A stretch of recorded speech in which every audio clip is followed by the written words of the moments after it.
Shakadun jakumba, shakadin gakonana, shakabumba poopi, shakadin gakangangi. What is that? I'm making up my own song. Shakadumba rumba, and now add in. See if you can see if you can sing with your mouth. Well, no, I'm coming in with the. You keep going. You have to compliment what I'm doing with your mouth. It's a question of how musical you are. Now listen. Okay, let's do it. It's a question of how well you listen. Shakadingakumpa, Shakadingakumba, shakadunjakala. Now, usually when I'm doing that, you want to be shantinka. Behind you, though. Yeah. Behind you. Okay, you want to create a rhythm. You want to keep time. But then you let me go. We're like Hall & Oates. We're like, you know what we are? We're the Jar Jar Binks of Hall & Oates. There you go. Like we have our own language. Yeah. So you start, and then I'm just quiet behind, and then you shut the fuck up and let me go. Two cocks. Hall & Oates, Jar Jar Binks style. Dankadum bakin ma, shakadara porutsi, yakanala nye, Chakalante, dalamazia, morumba kakinga, bring it down. Hakadum chakabete, Chakabang dang dang dang, chakabang dang dang dang. Hey, you're all right. 50. I'm 49. You're about to be 50 in January. We just sang an imaginary song in a weird language that doesn't exist. It's what I do for a living, my friend. It does. Yeah. And when you're doing that, you were really emphasizing the bottom row of those teeth. Guess now, what? Excuse me. Now, hold on. Excuse me. Yeah. And I'm glad you're getting savvy to the social media game. Yeah. I saw you had a photographer. You took one of the pages out of Big Brown's marketing book. You got a photographer, took pictures at Phoenix. Oh, yeah. You post that picture with them old rat-a-tat-tat-tat teeth. A rat-a-tat-tatty teeth. Here's the thing. Getting fixed for Invisalign. The old nut breakers. Getting fixed for Invisalign Are you really? Thursday. I've had enough. You're going to be that 50-year-old braces? Yes! No, I'm going to have... Yes! I'll have you can see through it. No, don't do that. You don't still be talk Hollywood. a little bit like this. Yeah, you're going to have a list. I'll be spitting and stuff. Hey, what's going on? Well, I only have to wear this for the next 18 months, and then I'll have to... Try 3 years. Well, they'll probably have to remove some teeth from me. It's going to be a lot of fun. Oh, well, we just get out of the way if you want, because I can tell which one it is. Well, look, there's no room. Well, look at my teeth. How are you going to... Where's room? There's no room. Well, the problem is that one there went, all right. It was like a mosh pit. He went, fine, all right, you guys go. You guys get in front row. I've seen it. I've seen this party. You guys go. I'm taking a back seat, guys. So if you want, I could just... You can pull it out? Well, we tied some string to my Bentley and drive off. This is a true story. As a kid, I read that when your tooth is loose, you tie a string to the door and you try to shut it. Yeah. And standard American tooth game. And I tied the string around my loose tooth, and I didn't really know how to shut it. It wouldn't work. Shut the door? I'd have to pull my head back and shut the door. It wasn't going to work. Not so an then engineer. I tried to run backwards. I yanked my head backwards, and it just kind of yanked it. It wasn't ready to come out. It just get it. And I was like, my whole body was held on by the tendon of my tooth. Which one was it? Like in my middle, like right down here. Dude, you fuck with the honkers in the front? Oh, my God. You talking about the money makers in the front? That Jim Carrey mask tooth? This one here? Yeah. You ain't moving that thing. That's the old oak tree. Yeah. You ain't moving that. And you teeth, we need to bring some of those. We need to bring the two whitener? friends that occupy your two front rabbit teeth. Which one? You talking about the two? So you got, your rabbit tooth and the two rabbit teeth. Well, I got like that Jade Bryce little gap in the middle. You talking about that Michael Strahan little? No, Jade Bryce is beautiful. We'll get to her. She is, but I got that Michael Strahan like kind of between her. It was worse when I was a kid. Yeah, but then I kept I don't see any gap at all. kept the wisdom teeth in. They said, you know what? Let's just shut this door a little bit. Yeah. Not shut all the way. No. Keep it open. Little bit, because your teeth are getting crowded. Now, here's the thing. Not anymore. I appreciate how, the two teeth you used to eat carrots? Now, those two front Which teeth. ones? These? Two front teeth. Talking about the bugs? Yeah, your the two Bugs front Bunnies? teeth. Yep, the bugs. Now, the Bugs Bunny teeth are good. Now, Legit. the problem is, the guys next to them. Crowded. Well, they're fighting for front row. They're short. Short? You got your baby teeth in there, huh? No. You're talking about that Vampiro tooth? No, I'm talking Look about the at that, one brother. right next to, between the Vampira and between the bunny tooth. That one might be dead. Well, I feel like grow. he gave up. He didn't grow. He didn't get any nutrition. I don't know what's going on with that. Both of us could use teeth whitener. Hey, Nina, how do we not have a teeth whitener? You know why? Because our teeth are so goddamn yellow. They're like, no. I'll tell you this. I went to the dentist and got my teeth whitened about 5 years ago. Hurt like a motherfucker. Hurts. Dude, you know when you do that, you kill the enamel on the tooth when you keep doing it. So that you know when you put those Invisaligns on, how your teeth are a little tender like a day or two after? Well, there's people who are not addicted, but they do it a lot, like brushing their teeth like once or twice a week. Right. Well, the teeth gets real weak. True story. My buddy, the whitest teeth of all time. Look, Hollywood. This is in college. We're on a lake. He's on a jet ski, and there's girl. We're on a boat, you know, in spring break. Yeah, he's this muscular dude, and he's going trying to show off, going wave jumping, juice. Tooth hits the front. Hey, he smiles, and everyone goes, "Oh!" It wasn't even that hard, but they were so worn and weak from all the teeth whitening. His teeth were so white. These three were like, "See ya." You ever seen somebody? See ya. He spent the rest of spring break, these 3 teeth. See ya. So I'm skiing with my sister's friend and my sister. She was so pretty. And we're skiing and she falls. And you gotta save her. She falls and she looks up and she's crying hard. And I'm like, why are you crying? And she's like, well, she fell headfirst on her pole. Her pole like, and she didn't knock out. She didn't knock out her 2 front teeth. She broke them right in half. Yeah, that'll do it. Yeah, that'll do it. Ice cold. It was tough. Oh, and that feels good with the ice on the teeth when you break a tooth in half with the nerve right there. That's good with the root. Gonna put this feels in good. Feels good. No. Well, at least you can get blown on. And listen, what I heard, what helps this is what's this? Oops, not ski pole. Oh, let's use this big old meat tube. Help me out there. Meat tube, bro. Sometimes they call it that. Yeah. Hey, let's use this Klondike bar. Got to stop that. Let's use this Klondike sound bar in your mouth. God, I love Klondike bars. My grandma used to always give them to me, man. You ever had a Klondike bar? I never have. What the fuck? I know. Are you kidding me? Well, I guess as a kid. I just never ate junk. Only because I grew up overseas, so I didn't have access to it. You call Klondike bar junk. But looking back on it, I didn't have access to Twinkies or beef jerky or Klondike bars or Hostess cupcakes. Pop-Tarts. I didn't have access to it. So is this the first time you've heard this phrase? What would you do for a Klondike bar? Nope. And the answer is anything. I remember. Literally anything when I was a kid.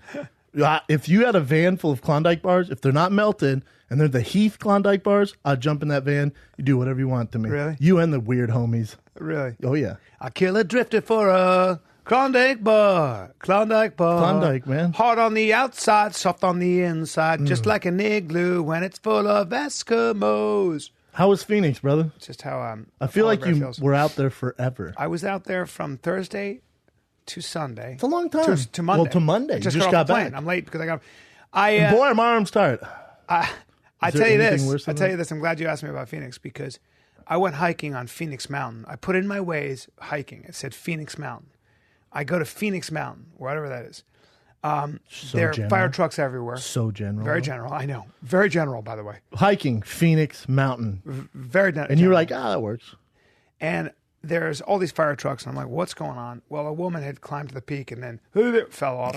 And she got all bunched up. She's fine. She hit some cactus. The fireman comes down, and I go, she going to be all right? And he goes, nah, bad. I go, Jesus. I go, is she going to live? He goes, yeah, she'll live, but she's got to get operated on. She busted her shoulder, hurt her back. I go, well, you know, and he's just like, it happens all the time. Like, he's a fireman. He's older. He's like, they've seen idiots. It all. Idiots that go out there, they're not ready, and they fall. Anyway, she's going to be fine. But there was a huge crowd, so I went off the beaten path. Your wrist hanger. And I followed this trail that seemed to go, and when you're out in Phoenix and you see those giant cacti, and it's just stone and it's prehistoric. Now, it was all good, but I started walking far out. I got a little spooked, and here's why I got a little spooked. Territory? Well, I'm not worried about rattlesnakes. I got a little spooked because my buddy Steve Ranella told me that in Arizona, you got your mountain lion, no problem. Got your mountain lion, got your elk, got all kinds of stuff. Can I guess? I know what you're gonna say. Go ahead. You got that Pepsi wasp. You got those everywhere. No, you got the tarantula hawk everywhere. I'm sorry, I got my regions confused. It's the confused. Pepsis wasp. Same. I call it the Pepsi wasp. You're using the Latin. There's the tarantula. Well, you're using the Latin, but the layman's term is tarantula hawk because they eat tarantulas. So they see a tarantula, they're like, And they're out there everywhere. Oh, yeah. Did you think about it? I'm sting you in your abdomen a bunch. You're going to die, then I'm going to eat you. You're going to melt your face. Yeah. I'm going to melt your face. Yeah. Did you think about it? No, that wasn't what I was worried about. Okay, bad guess. What I was worried about, I got spooked. It was weird because I heard noises. Oh, my God. Can I guess again? Yeah. Mexicans. Sir. No. Hey, man. And we're just brainstorming I'm not here. afraid of Mexican people. I don't know. It's Arizona. I don't know how it is out there. You think about migrants coming over or something? I don't know. Maybe it's cartel area. Okay, well, maybe they're building a wall. I wasn't worried about cartel members in the Phoenix wilderness. Hey, man, I thought this was a safe space. Not for racist comments. That's not racist. Listen. Maybe you're worried. You're the one white guy in the desert. You're worried about tarantula hawk. There's a bunch of El Mexicanos doing They would some see in strange... my eyes, the Mexicans would see in my eyes my universal love for all humanity. And they would be like, that guy right there doesn't one want of to, us. He doesn't want to build a wall. And they'd take me in and we'd hang out and I'd give them some of my water and we'd laugh. Okay. Now, I'll quit guessing. may I? Carry on. Yeah, I'm sorry. I'm sorry. God damn it. Well, One guess. Steve Ranella told me that when they were tracking, when he and his friends were tracking some cougars, mountain lion with dogs, all of a sudden they looked down at the tracks and they said, tracks are too big. These tracks are too big. This ain't a mountain lion. And they called the dogs off because apparently, for a lot of reasons, mainly logging or pressure, it turns out that the jaguar, Oh, my God. hold on, is fighting its way up into Arizona. You got problems. Now, You got problems. See, now, you got to understand a couple things. I want you to listen to me. Mountain lion, not worried about it because typically they leave you alone. Especially grown men. Sure. Women and kids, you got a problem. You got some problems. Grown man? Man, rare. Lion. Unless you're a pussy and you don't produce testosterone. If you're Pete Holmes, you're in trouble. I got my balls hang low. They're gonna smell my testosterone. They know I'm gonna take it to them. That's fair statement. Now the jaguar, 250-pound cat. That's a 250-pound cat. Now I want you to think about All a police muscle. dog. Police dog, 100-pound police dog is a giant shepherd. Take you down right away. No. Okay. Yeah. Bite you, crush your. Look at me. You don't want to fight. I don't want to fight it. I mean, you're a big, powerful guy. If your life depended on it, I might bet with you that you can kill. One of them? Have you seen them hit a sleeve, though? Because the problem is when they bite you, your arm shuts down. Yeah, I've seen it 100 times. Yeah, that's what they Shuts say. down. Mm-hmm. All right. Nah, you go to World Star when they send the dogs on some of these guys. Guys fight them off? Yeah, they do. All right. I believe that. I can believe that. Now. Jaguar? Now, the jaguar. No. Hey. What? It's 250 pounds. No, I don't want none. Well, you don't want it? Well, how come? Gee, because it's a predator. Kill you with its face.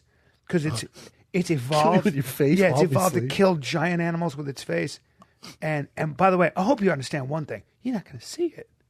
You're not going to see it. I'll get you from behind. Oh yeah. And they move. They sound. You want ready? You want to know what a jaguar sounds like when it's coming we up? can mimic it 100%. Ready? Watch. Yeah, go. This is what it sounds like. Ready?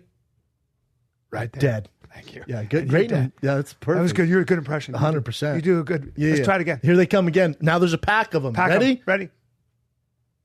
Everyone dead up in here. Everybody dead. See that? But you might go, ah! That's it, because he bites you in the back. Ah! And then No, that's it would be like this. and that's it. Because and I think your boy Cody, who examined. He used to work at a hospital, and for those that live in, shout out to Denver Zoo, hashtag greatest zoo on planet. The lady feeding the animals, the wild animals, cats. the big cats, Yeah. left the door open, a little crick, because she was so comfortable pushing that old tray, that jaguar, the jaguar, Yeah. who was like, dude, I'm sick of this shit. Creeped on out, and she's carrying a big old tray of meat. He creeped behind her. She didn't even know it. Killed her. Obviously killed her. Yeah. Bit her right away, right? On the back. Attacked her on the back. His two fangs, bottom fangs, top fangs went through her skull. The bottom ones went up the skull. Yeah. So there's just like 4 bite marks, but about inch wide. Bit right through. Right. With no problem. No problem. They said she suffered 0 pain. Yeah. That the claw to the back's not going to feel good. No. But you're like, oh my. Over. Yeah. And you're done. Where am I? Uh-huh. Oh, yeah, you died. Because you have to understand that comfort and jaguars have to be, they can't even be on speaking terms. You understand? You don't get comfy with a jaguar the way you don't get comfy with a chimpanzee who's over 6 or 7 years old. Well, you don't see those two lame ass gay boys. What are their names? What the fuck? The one got bit in the neck. Ziegfeld and Roy, who fell down in front of the tiger. Well, he got fucked up, but they've been fucking with those tigers forever, playing with their genitals and shit. That's a whole nother story. I saw this true Hollywood story on that. Weird what they do with those tigers. They play with their genitals. They'll get weird with them tigers. Anyways, he couldn't wait to rip his face off. But you don't see anyone fucking with a jaguar. Name one trained jaguar. Well, the guy who trains big cats said the problem with the jaguar is that you might take it for a walk and one day it decides it wants to go left when you've been taking it right for the past year, and you go right, and it goes, game over. I'm bite you now. Well, it's game over. Yeah. So what did you do in this Phoenix desert? So I got a little spooked, and I started looking around me just to make sure I didn't see jaguar. And, you're not going to see it, though. Well, see, it's open terrain, so if it's creeping up on me, and you know how I have natural primordial instincts. You know how I'm kind of one with nature. But are you climbing up a mountain, or you're just walking straight in the desert like Aladdin? I wish I was walking up a mountain, but I'm walking more straight in the desert. That sounds boring as fuck. Why would you do that? There's something beautiful about it. It feels like especially when you're alone and the weather's perfect. It wasn't hot as fuck? No, and I wish I could say I saw an animal. You saw nothing. Just cacti? Not even a Gila monster. I want to see a Gila monster. I love a Gila monster. Yeah, armadillo, a Gila monster. Armadillo, one of my favorite animals, man. God, they're cute. You ever seen a baby one? Yeah. They're friendly too, man. They are. Armadillo. If I saw one, it'd probably roll up and I'd pick it up. Me too, and then carry him. Yeah. Or it'd be cool. Saw nothing. God, we should have an armadillo as a mascot. I know. You saw nothing. Absolutely. It's very rare you see something. It is because they see you coming a mile away. It's like hunting. They smell you. Yeah. They smell But you. even if you think you'd see way in the distance, nah. They're like, nope. Hey, is it weird? Every time we take off for a live show, if I travel, do anything, in the plane in LA, it goes towards the ocean and turns around. Yeah. Unless you're going to Hawaii. Every time it takes off, I look down to see if I can spot a great white. I do that every single time myself. And I'm like, oh, what's that? Because I heard a friend say to me that they saw a whale. Your friend's lying. Of course they're lying. And every time we go out there, I'm like, I want to look down. Or sometimes I'll see like a splash in water. I'm like, that's a shark doing work. But when I met the guy who did the Discovery Channel, who was the guy to find the great whites that breached the water in South Africa, that one area where they jumped through. He's the guy, he's the shark guy for Discovery. He said in October, November, when you take a helicopter and fly over the coastline of Malibu, Santa Monica everywhere, you see gray whites everywhere. Really? Yes. You see, like, it's dotted. Dude, I couldn't sleep this morning. I was up looking at the news, and it showed this dude. I was reading this Australian newspaper, and they were showing this guy. He was doing a documentary on great whites, but he thought he would just go there and he wouldn't see any. This is in Australia. He has one of those GoPros, and he gets down the water, and he's face to face with the great white, like this. Oh boy! And he thought he was going to die, and the thing bumps him. What? And starts circling him. Yeah. And he's like, well, it's go time. Like, I'm going to die, everyone. Like, I fucked up. Uh-huh. And then he goes underwater with the camera because he's probably like, well, at least get some hits. Someone's going to get paid for this. And he lowers his camera and he's underwater and the thing's coming straight at him. And you're like, oh, and then just veers to the left, sees a fish, kills that. It kills the fish. It kills the fish. Wow. See, that's... they get curious, and this guy said that they get curious, and it's a matter of time. If you hang out long enough. But what's weird is he was they said that shark. The experts were saying he was in predatory mode. Like sometimes sharks just accidentally bite someone. Yeah. But this shark was hungry. Apparently, if they're predatory or if they're territorial, if you're in their territory, you're gonna have some issues. Either way, you're gonna have issues if you run into one. But so once that lady fell off, you're just like, fuck Phoenix, or climbing the mountain. No, I just went. Yeah, I didn't go there. I went my own separate. And I blazed my own trail. How was the shows? They were unbelievable. Phoenix Live, same spot in Phoenix. Stand Up Live. It's downtown. Yes, it's a good spot. I love that place. Every show, including Sunday, was packed, and it was a great feeling, and I loved it. You're dealing with what I think every entertainer we deal with. Finding the kid is. The podcast does a good job getting the word out. Your social media, you're terrible at, but your social media does a good job getting the word out. Yeah. It's a struggle to sell tickets. It's not for finding the kid. Yes. Not for us. It's really not. I mean, if you call selling out in Vancouver twice in a row. But I'm saying for comics in general. Very much so. It's very difficult. Even well-known comics, when I see the numbers and I'm like, really? You'd be surprised. Because you're competing with everything. And if you want to get people to come see stand-up comedy, what they don't realize is they'll laugh their ass off. What they don't realize is if you come, not to be a dick, but if you come see me, I promise you're going to laugh really hard, as in, look, this girl was holding her face. Like, I know. That's how I've been doing it that long. And any of us who've been doing it a long time, I'll make you laugh hard for an hour and 15 minutes. And I'll say this. Harder than any movie you've ever seen. I agree. But they don't know that. People just don't seem to know that. It's a lot to go to. There's a lot of demands. You know what I'm saying? Like, there's a lot of stuff to do. Yeah. And then babysitters. I get all that.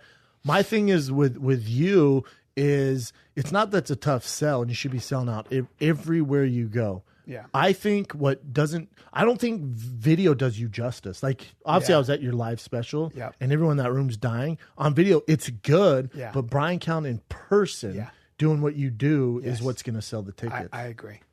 Get back out on the road. Get back on the road. No, I'm kidding. Very excited about my next special. I'm kind of ready to shoot my next special. Really? I'm Just not for kidding. sure relax and sit. And hey, you know what we need to do? Obviously, we need to come up with a game plan. Oh yeah, that last one. You're gonna be my shit show. You're gonna be my marketing director. The last one's shit show. Yeah. Hey, well, I'm releasing it up. 2 years of my life. Come to my house and watch it. 2 years of my life, and we'll see you later. They released the audio. And they're gonna hopefully. I know, but you're better than that. I know. It drives me nuts. I know. It's very frustrating, but you're gonna be my marketing director, my next one. Yeah. And we'll blow it out because I'm ready. I'm gonna give myself another 6 months, and then I'm gonna shoot it. No rush. Yeah, no rush. But I'm happy with what I'm doing. Anyway, you're turning 50. You dinosaur. What?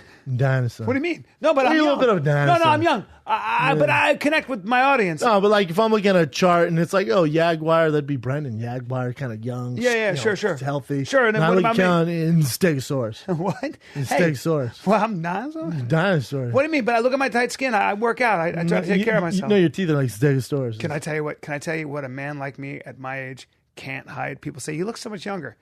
Look at the eyes, though. Look at the way the eyes droop. The old lids and gravity. And now now you're noticing the lids. It's like, hey, is that guy a boxer? Nope, he's just. You sure not? He's you talking about the lids to the soul. That's it. You cannot hide soul with the lids. eyes unless I tie my lids up. There's an operation. I'll never do it, but that's where you can't. I feel like a little Botox helped the kid out. Probably. Did you ever do that? We can't. Nope. You and I can't because A, we call each other out. B, it's just not our style. I'm not doing it. My wife goes, you could try some moisturizer under your eyes. I agree with that because I do that. Probably, but I was like, I don't know if it'll help. She goes, okay, I'm just saying. It's not going to kill you. Yeah. I don't know if it helped that much. Does it matter? I don't know. It's like, hey, Brennan, I'm going to go on TRT and start lifting. I want to put on 10 pounds of muscle. You'd go, oh, great. What are we talking about here? I don't want to be vain as I get older. Yeah. Well, I wasn't too familiar with her. She was in the original Moulin Rouge, that Zar. You know what I'm talking about? She died at 99 or 100. Zsa Zsa Gabor. Yeah, she died. She would have been 100, I think, in a month. Yes. How crazy is that? She lived longer than her daughter. But I was reading, up on her again. I couldn't sleep last night, so I'm doing all this shit. And I was reading up on her. 9 husbands. All rich as shit. All rich as shit, went one after the other. She was balling, died in Bel Air. And she had some great quotes. She said, what'd she say? She said something like, men are great. It was something with how she goes, it's crazy. She goes, I'm a fabulous housekeeper. Every time I marry a man, I leave with his house. Yeah, she was very. I remember her very well. She was like famous for being famous. Yeah, she did. She had would 70 always, movies. Yeah, she did a lot of movies and stuff, but she was always kind of the same person. But she was just a great personality, and obviously, I think she was from Hungary she was hungry, Miss Hungry. Yeah. And sexy and just, Dude, I liked because they showed a picture of her now, which is fucked up to do. Yeah. She got in a car accident, had her leg amputated and shit. I didn't know that. Yeah. I didn't know that. She had one leg. Oh, no. No, she'll kick you with one leg. Because she spent a lot of time being very desirable. My philosophy on that Dude, is... I saw pictures of her. Mm-hmm. Dimo piecer. And I will promise you... Back in the day. I will promise you that no man who's ever had sex with her forgot her. I guarantee she was I think she's a El Cougar in the bed. There are just some women... Wildcat. You know this. There are some women that... They'll haunt you. Are you talking about Tomcat? I'm talking about... when you're alone at night and you go into the old jack-off bank memory? She's gonna pop up first. Correct, sir. You click on favorites. You click on favorites, and she's all, "What's up, boy?" She's featured. She's featured. Now we get hit in the head. That CT, those features get a little blurry. Yeah, a little blurry. Now I got a little confession to make. I found I don't watch porn a lot. I'm not a porn guy, really. It just doesn't do much for me. Can I guess Especially this time? XN, all these RedTube, all these XXNX, I don't know. all different sites. Talking about Triple X. I went to Pornhub because I'd been reading about it in that book. Reading about it? Yeah, because in the search engine They reference Pornhub, it? they reference it a lot. Well, there's RedTube, YouPorn. Pornhub has got high definition pictures and video, and some of the best looking women I've ever seen. Hey, Bryan, look at me right now. Pictures. Welcome 2016. Oh, pictures. Pictures? I mean video. All of them are pretty high def. I mean video. And there's some women that are so pretty, and you're like, look, listen, I just want to go in there. To you? Yeah. I know, Come right? over here. I got to talk to you. Can I talk to you? This is fine, but yeah, you're so pretty. I'll tell you what. If you're doing this for money, if you want to do this, maybe just go and find a super rich guy, Zsa Zsa Gabor style, and be his sex slave. You know what I'm saying? Because when you put yourself on film like this, you're going to get attention, but it's going to ultimately be the wrong No kind guy of attention. ever really wants to commit to that. Some guys get married to it. Whoa, you're some, but that's the exception. Most 98% of men are going, I can't fucks with that. No. That's going to be a mom. Yeah. You imagine you married to, and then your son, when he's 16, his friend's like, you know, Finn's mom. Yeah. Got bukkake on multiple times. Kira talks about this. She's like, it's a form of suicide. Like there's certain things you're not going to be able to do. In society, you're game over. Game over. It's game over. Yeah. It's like Michael Vick killing the dogs. It's game over. We just can't do it. We can't do it. And the hypocrisy is we all watch it, but what's funny is we all watch it, but a lot of people don't want it in their house. It's a weird thing, which I've always sympathized with. You know, I've always felt. But anyway, there's an evolutionary reason for it, but I know it's taboo in every society that's ever lived. Yeah, it is strange. And it's against all the religious laws. So there's something going on, right? There's something, which I won't go into, but there's got to be something. And probably because traditionally that was a really good way to get diseases that you can't cure. True, but I think it's in our nature. If a girl's doing that, and yeah, it's probably a disease thing, but at the same time, too, you're just like, have a little pride. Well, you don't know who you're, but also men have a thing because you don't know whether it's your child or not. Remember, that's huge. Yeah, but don't you? Yeah, I agree, evolutionary. But don't you think too? It's more of a thing like you don't want. If everyone can have it, you don't want it. Well, that goes back to men that's being in our territorial, DNA. right? Like We're territorial. That's my girl. This is my house. That's very, very ingrained in men. Correct. And also the ability to protect what is ours. Like I talk about this. Cock size is about territory. If somebody's been further down the road, down your road, I'm going to find another road. Like if a guy's got a 12-inch dick and I got a 6-inch dick, he's been 6 inches deeper. I don't know if that made her feel even better, but guys have a weird thing. It's my joke is people climb Mount Everest, go to the moon, not for the view, but so they can put their flag up there and be like, I've been there, you haven't. I know, we discussed it on the podcast with Homeboy, but right. I don't agree with that. But I think... Well, it's one of the factors, you know. For sure. That's all. I'm just saying the male psyche, going back to your point. I think it's more of, if everyone can have it, I don't want it. Like, yeah. It's almost used. You know what I'm saying? Sure. Like, we don't all want used jewelry, used clothes. Like, there's a weird connotation with that stuff. Used cars. Well, also, if everyone was driving a Ferrari, Ferraris would not be cool anymore. Also, though, if you're going to have, and you and I know this, if you're going to have children with a woman, right, you want to make sure that woman's going to be very stable. Like, the most important thing for me in choosing somebody to have my children was stability. I wanted the woman to be stable psychologically, and knowing that she was going to be there for my kids no matter what. Like a good mother was more important than anything, right? And I think a lot of men feel that way because it's your offspring. You know, because if you have a wife that's a drug addict or whatever, and you have children with her. Or filming a gangbang. Right, and she's disappearing. You have to at least entertain the possibility that kind of behavior might be a manifestation of a psychological imbalance for sure. Of some kind. And it puts off the red flag. Yeah, so then you go, well, I can't have kids with her because there's a lot of reasons. I've met a lot of good, nice porno stars too. So have I. And strippers. They're like, but there's just something. So have I. It is a bummer. And I've met a lot of really porn stars that seem incredibly normal. But they do that. I don't know. Honey dicking you. No, but I agree. Yeah. Dude, how about my boy Josh Wolf calls me and he's like, hey man, I do this thing every year. I drive. There's I don't even know how exactly he brought it up. We're going back and forth. He goes, hey man, I know you're busy. I do this thing every year where I help these kids out. Anything you can donate, blah blah blah. And people hit me up all the time about this stuff, especially social media, blah blah blah. And then I go, call me with details. He calls me. He goes, here's the deal, man. There's these houses where these kids, they're what do you call them? So these kids come from inner city. They're part of the gangs. Their family, both parents are in prison or jail, or they're drug addicts. So they take these kids out who are most inclined to be part of those gangs and take them out 2 hours away, put them in these foster homes with other kids. And so there's 2 men that live in the house that help the kid, and then there's like a mother hen. There's 6 houses. And I'm like, all right, well, that's, I've heard about that before. It's whatever. And he goes, this is the thing. None of these kids have ever received a birthday present or Christmas present. Oh my God. He goes, never. I'm like, when he told me that, I went, floored me. I went, what? He goes, they've never received a gift. No one's told them they're important. Nothing. I went, all right, man, what can I do? Right. What can I do? And he's like, well, they like gear. No one gives them shit. Like they don't have cool clothes or anything like that. So I'm like, all right. I'm thinking like, 5 to 6 kids, whatever, drop a couple $100, blah, blah, blah. Ismail, yeah, 30 kids. Yeah, 30 kids. Yeah. So I was like, all right, let me figure it out. So they sent me their sizes. And, thank God a lot of them are, no one's was under like a large. They're not little kids, but, yeah. So large, XL, double X. So I was like, all right. So yesterday, because he had to have it today to bring it up there. So he's telling me the story about these kids. I'm like, God damn it. So I'm doing this shopping, and I'm picking cool stuff out, and you can't have certain colors, because I would have gave them the big brown breakdown and give them like cool, stuff they can wear, Sure. blah, blah, blah. So I'm buying all this stuff, and 30 kids, it adds up, man. But this is the thing.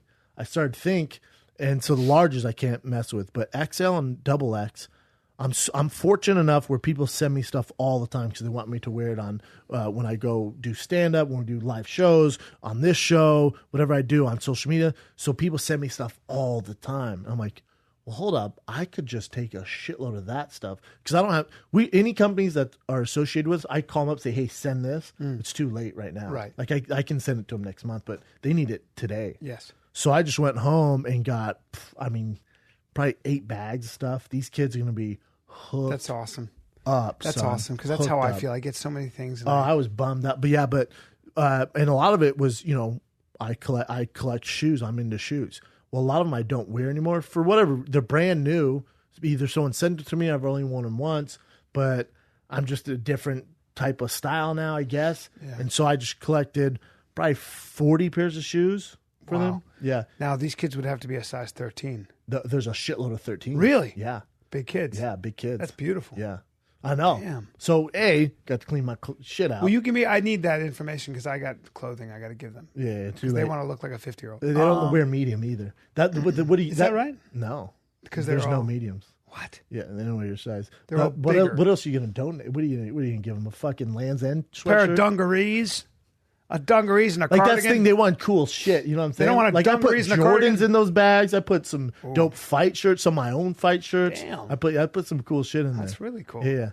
I told Josh, I said, let me know how it goes.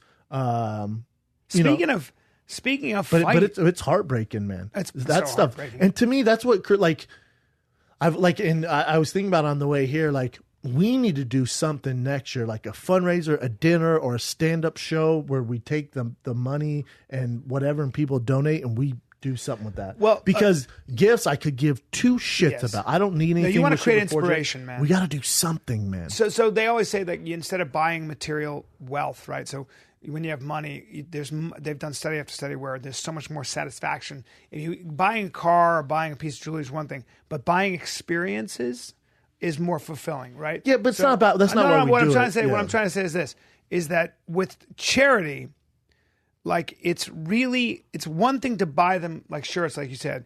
It's another thing to figure out a charity that inspires them, that gives them hope, that gives them their own tools, their own ability to do things. Like, for example, like in Aleppo in Syria, the shit that's going on in Syria right now is so horrible. These children are getting killed and wounded. And there was an article in the New York Times, and I think about it all the time. And recently, if you go back, and it says 5 ways you can help the refugees of Aleppo. And I need to go back and look at it. And maybe I'll even talk about it next time I see it. But the problem with those, and back to what I'm trying to do, especially in LA, is and how many times have we seen where you donate to a company and the kids never see the money? So because the money goes to running the charity. I'm not doing that.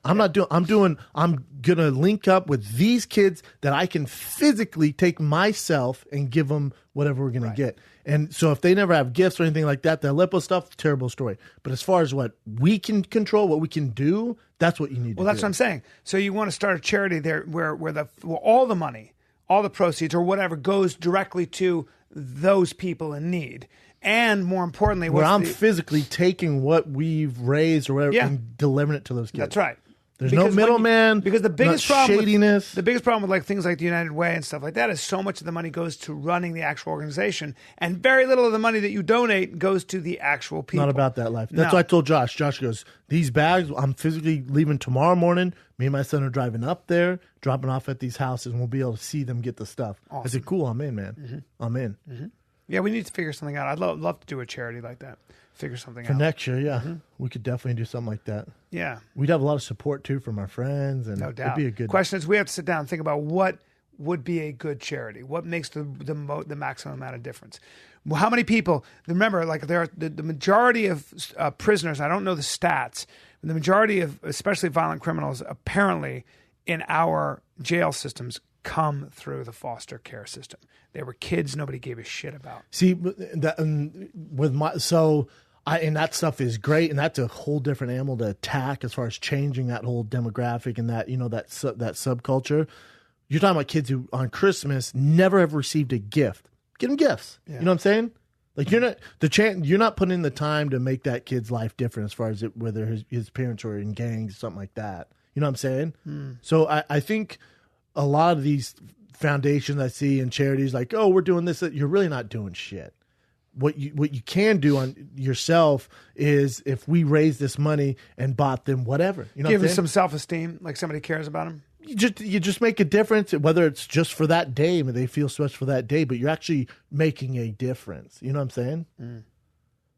Because I think people tell these kids and this drug problem. All right, so you one day you raise money and this money goes where? Well, that's what's frustrating is that you if you really want to make a difference in someone's life, we're all so fucking busy. Honestly, when you have your own kids, when you got your own life, it's really difficult to actually make an impact. Though. Yeah, but it's very difficult to make a substantial difference. But I think the reason for that is people go, oh, we can do this, and there's this foster home. No, just get them this stuff and literally just send it to them. You know what I'm saying? Yep. I don't care. I know busy ass people. I'm busy as fuck. No, you can do that. I had time. I figured it out. Yeah. You know what I'm saying? I'm sending them puppies. Let's just send them a bunch of send them more. We're sending them a bunch of fucking animals. Just a box full of hamsters, chicks, baby Josh chickens. told me, he goes, there's I forget what comedian he was telling me about. Some comedian or athlete kept sending him pencils. And then the house mom goes, we're all set on pencils. Yeah. And he goes, yeah. She goes, yeah, we really don't need pencils. We can actually get that for them. But, and also they're using them to stab each other. So don't send pencils. In Haiti, they did this thing where they were sending shoes. And they're like, hey, man, we got enough fucking shoes here. What we need is food and water. Yeah, and so what they did is they started this program where actually they would support like farmers to raise chickens and I believe, if I remember correctly, rabbits. And the rabbits you could raise for meat and for their pelts. And it was actually, it had a lot of, and chickens. Look, man, you got eggs. That's a great source of protein, and you can eat the chickens. True. That's not bad. And then they trade it and barter it, and you create an economy. It's better than sending shoes. Fuck yes. Yeah. So let's send chickens. Talk to the people. Hey, let's just send those foster kids 7 chickens. What the fuck is that? Hey, man. Hey. They're babies. All we can do is provide the resources. Look at me. You guys do what you want with them. They're babies. They're going to shit everywhere. They're babies. They're yelling and shit everywhere. They're so cute. You play with them in your hands for a little while. You kill a couple by accident because you're clumsy. Here's the thing. The ones that live, get all plump, make them legs. When they get old, you eat them. Yeah, here's one thing, though. They claw your eyes out because we injected TRT. These things, They're going to get plump. No, because they're going to get plump. No, here's what we do. do. Put a little testosterone in them. You throw a couple cassowaries in there. Why don't you bring up what a cassowary, full-grown cassowary? Well, we've like? seen that thing. I know, let's bring it up. Those for things a second. are nuts. You can throw a couple, just as little, because when they're babies, they're so cute. But you bring them up, and you go, "Well, this chicken is certainly real big and a different kind of brown. He's super aggressive. What's he doing here? Why has he got that big thing on his head?" A cassowary. You can't tame him. You ain't taming a cassowary, by the way. Fuck that thing. Oh. But take a look at their claws, please. That's a dinosaur for sure. Oh my What's that other flat-billed one that Rogan always talks about? I'd slap the shit out of that thing. What? I don't know the flat bill, but cassowaries are big and thick. Look at them. Look at them claws right there. Good luck. They'll open you up. I mean, yeah, it's a dinosaur. That's a velociraptor. It's a It'll dinosaur. open you up. Open you up. Let's just send 2 of those to this home and just shake things up. Oh, you kids think you're tough in those gangs? Here's the old dinosaur. They've killed. Go ahead and tussle that thing. They've killed grown men. Might want to bring up. Look at that. Look at it. See that guy holding that right there? There you go. Wow. There you go. They cut his foot off? Yeah, they had to take his foot off Why? because he probably killed a whole village. My God, look at those fucking claws. Yeah, he slew a whole village, and they come at you, and they're I think they're 100 pounds or more. Look at that thing right there, hitting that shield right there, coming at you. You got to walk at him with a shield. That thing's fucking stupid. It's throwing its whole body at you. It's all ass. I It's don't like. all ass I don't and like claw. birds, man. All ass and claws. I don't like birds. Why? Because they're you can't cuddle fucking 'em. dinosaurs. You can't really hug them or cuddle them. They're cold as fuck. Look at that thing. Besides that, I'm over this thing. I'm over that bird. cassowary. Don't fuck Hey, around speaking of with cassowary. dinosaurs, your boy B Hop got dinosaured this weekend. Even the How great about I ones, sent you that video? It's- I know you're on stage. It goes back to Check what you were this saying out. about. Remember, Father Time goes, "Hey man, all right, Well, he did it a while ago. Yeah. And Time's B Hop up. just wants to keep doing it. He's still one of the greats, but B Hop is he's 51. I thought it was a mistake to fight that young up and coming pupper Reno, who's 21-1 and world champion already. Not that he's that skilled or that he's fighting anyone that tough, but he's fucking huge. Hits like a Mack truck too. Yeah. I just feel like Bernard, he's not going to knock that guy out. So he's going to have to outwit him, outsmart him with his experience. But at the end of the day, youth, speed, and power goes, your experience, that's great. You're getting out of the way of all these shots. Eventually, I'm just going to walk through these like the Terminator. Yeah. I'm going to hit you right in the face. And what made it even worse is Bernard Hopkins kept going, he pushed me. I can still fight. It's like, oh, no, that wasn't a push. That was a left hook from fucking Long Island. Damn. It was nasty. Yeah. You ever seen a guy get knocked out of the ring like that? I sure haven't." Hey, cameraman, fucking help. Bernard Hopkins. I know. And he went, whoop. Don't let him fall like that. That's Hit Bernard his head Hopkins. hard. It's a great Bernard. He hit Hopkins. his head very hard. Do you know the rule on that? No, You get 20 seconds if you get knocked out of the ring. really. Yeah. So, you get a 8 count. Yes. 10, you get 20 seconds to get back in the ring. Wow. Did he? But they stopped the fight. Obviously, I hope. He was out there for about 20 minutes. Yeah. It was tough to watch. It's not the way you want to go. Well, it's time to stop. He's got nothing to prove. But this is how it ends. But his boy and colleague on HBO, Roy Jones, has been knocked out multiple times now. I know he back-to-back. has. I know. And I don't get why they just can't Because stop. they're fighters and because they love The it. 50, I get that though, but they have these great gigs with HBO, like 'Cause they don't feel that's the 50? biggest boxing world in the boxing. HBO boxing is as big as it gets. To be a commentator on there, you've made it. Yeah. Max Kellerman, those guys, Yeah. they're the biggest, best in the world. Yep. But why sign up for this? And then you have your close friends commentating the fight, and even they're like, Jesus Christ, Yeah, man. you got to stop. You have to stop. 51. 51 years old is not. Which is amazing. It's not a place. The boxing ring's not for a 51-year-old at that level. Athletics at 50, professional athletics at 51 is not for anyone. Maybe golf, but probably not. Yeah. But You're right. It was tough to watch, man. I was crunk for it too. He's one of the greats. What round was that? Eighth round. Yeah. Let's get into some. That boy was big, man. Yeah, thick kid. Thick kid. And remember, he still has a long ways to go. Like, he's not. He's 21-1, but he hasn't really fought anybody. Like, and he's a light heavyweight. So, think of him against Andre Ward or Kovalev or something like that. That's the cream of the crop. Jeez, look at that. Look at how vicious that is. But for him too, I don't think being a young kid, I don't think that helps his career. Being up on a 51-year-old, being the guy who Guy's a legend, though. So at 51, does anyone go, oh my God? Still went the distance with Kovalev, right? So You have to give it. Kovalev knocked him down, I think, in the first, second round, but then he went the distance. So, he's still viable, but 51. It's like you're the guy that ended Bernard. You're gonna fight. You're gonna fight a great one. It's just like, was it Chad? Who fought Sugar Ray Leonard? The Chad Dawson? Who was it? Who knocked him out? Ray Leonard's last fight. But anyway, the greats always kind of. They go out but like the that. point is, I don't think it helps your career as far as that youngster. You know what I'm saying? Like just destroying a Bernard Hopkins. Yeah, but somebody was going to do it. Somebody's going to do it. And it's weird, Bernard, because he obviously controls his fate, would pick that young monster. Yes. But obviously it's Bernard Hopkins. He doesn't shy away from anyone. But it's strange, right? He goes for the toughest guys in the world. I don't know. I just hope. Did he say he was retiring? He's done? Last fight? Finished? I think so. His Yeah. last fight. He told Max out. Now, because Max asked him, he was, I'm done. I have a question. What's up? Little fight talk. Let's move over to the UFC for a sec. I did not see the Page. I know that Page. You didn't see the fight card? I saw the fight. I didn't see. I saw Mickey beat Sage. I didn't see Michelle Watterson. Paige Van Zandt. So you only saw Paige, or you only saw Mickey and Sage? I saw Mickey, and I saw one other fight, which will come to me in a sec. But my question is this to you: do you think that? That's why I started Big Man Breakdowns. Well, Mickey's I watch all the fights. I just didn't get. But I feel as though you're talking about Mickey right now. No, I'm talking about Mickey Gall. You're talking about the Mickey Gall and Sage Northcutt fight. Okay. And I'm saying this with respect, but I want your take on this.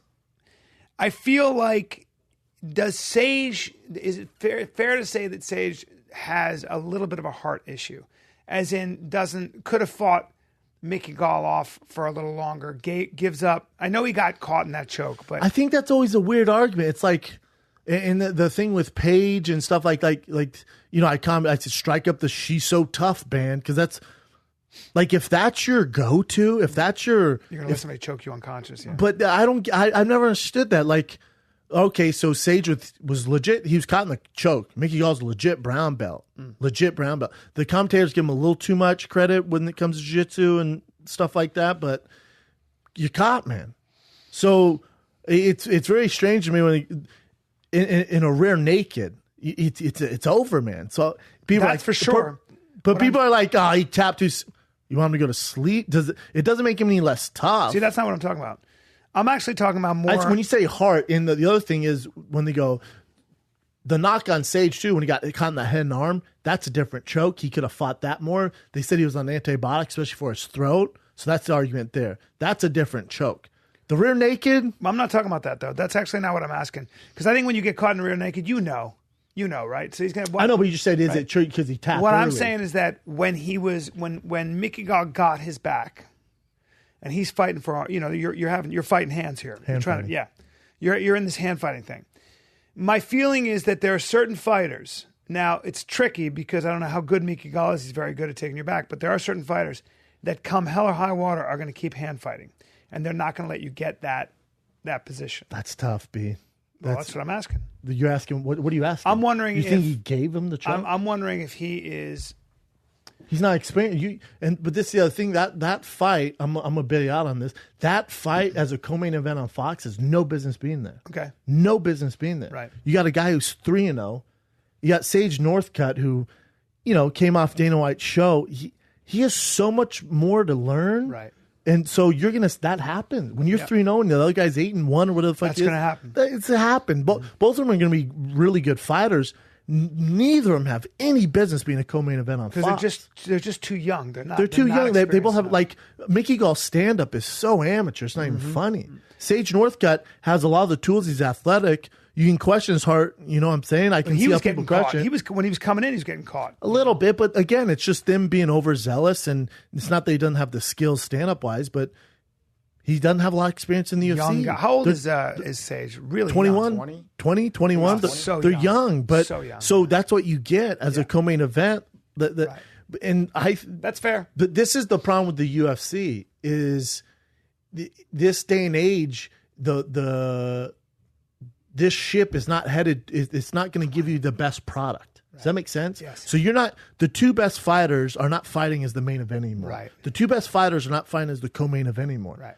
the two most popular fighters will fight as the co-main event. Gotcha. The two best who are good at selling tickets will fight as your main event these days. Now you have an entertainment business owns the UFC. So what they want to do is sell tickets. Right. The same with